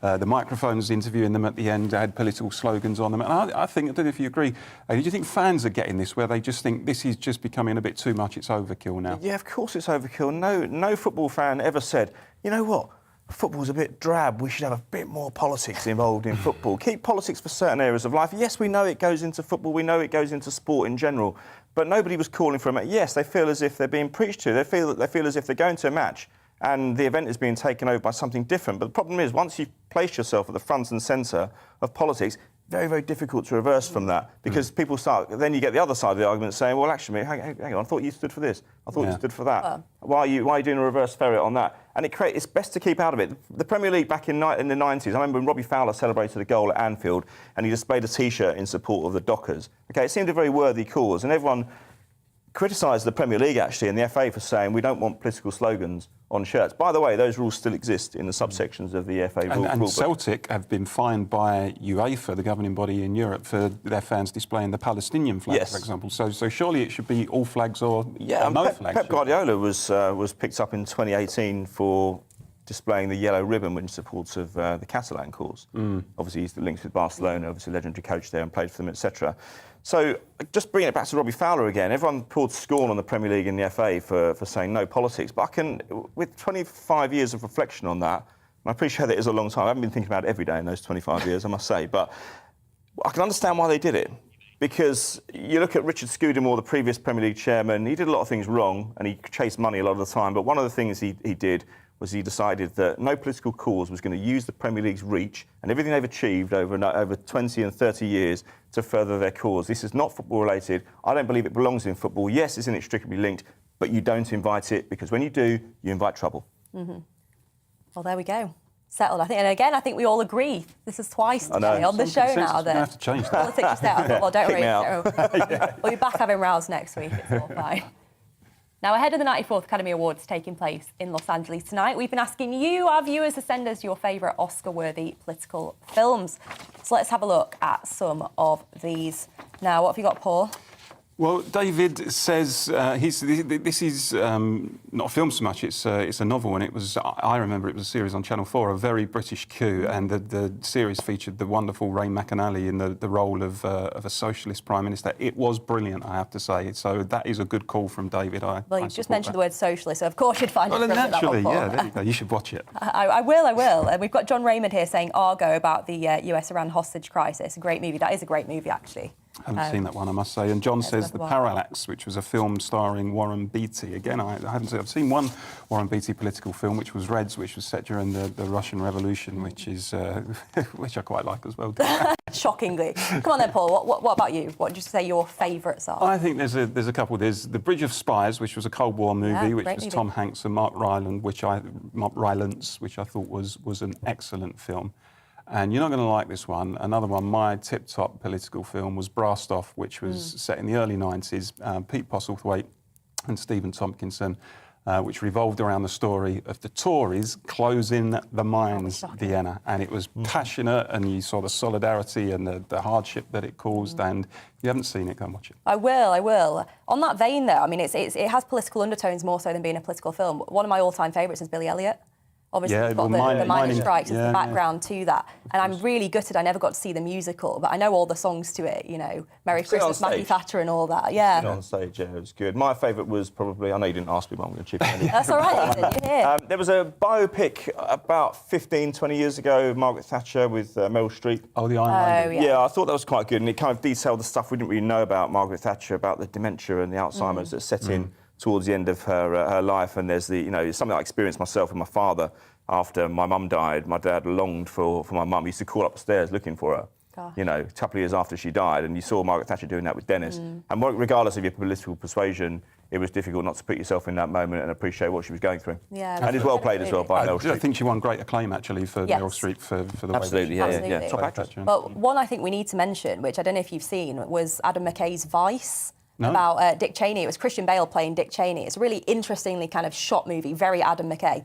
Absolutely fantastic. A few laughs, but also just shows you just how powerful Dick Cheney as vice president was. It's quite astonishing how he managed to sort of sweep in. Great movie. And another shout, Frost Nixon, with Michael Sheen. Michael Sheen, which was very, very well done. It showed the power of television as well, didn't it?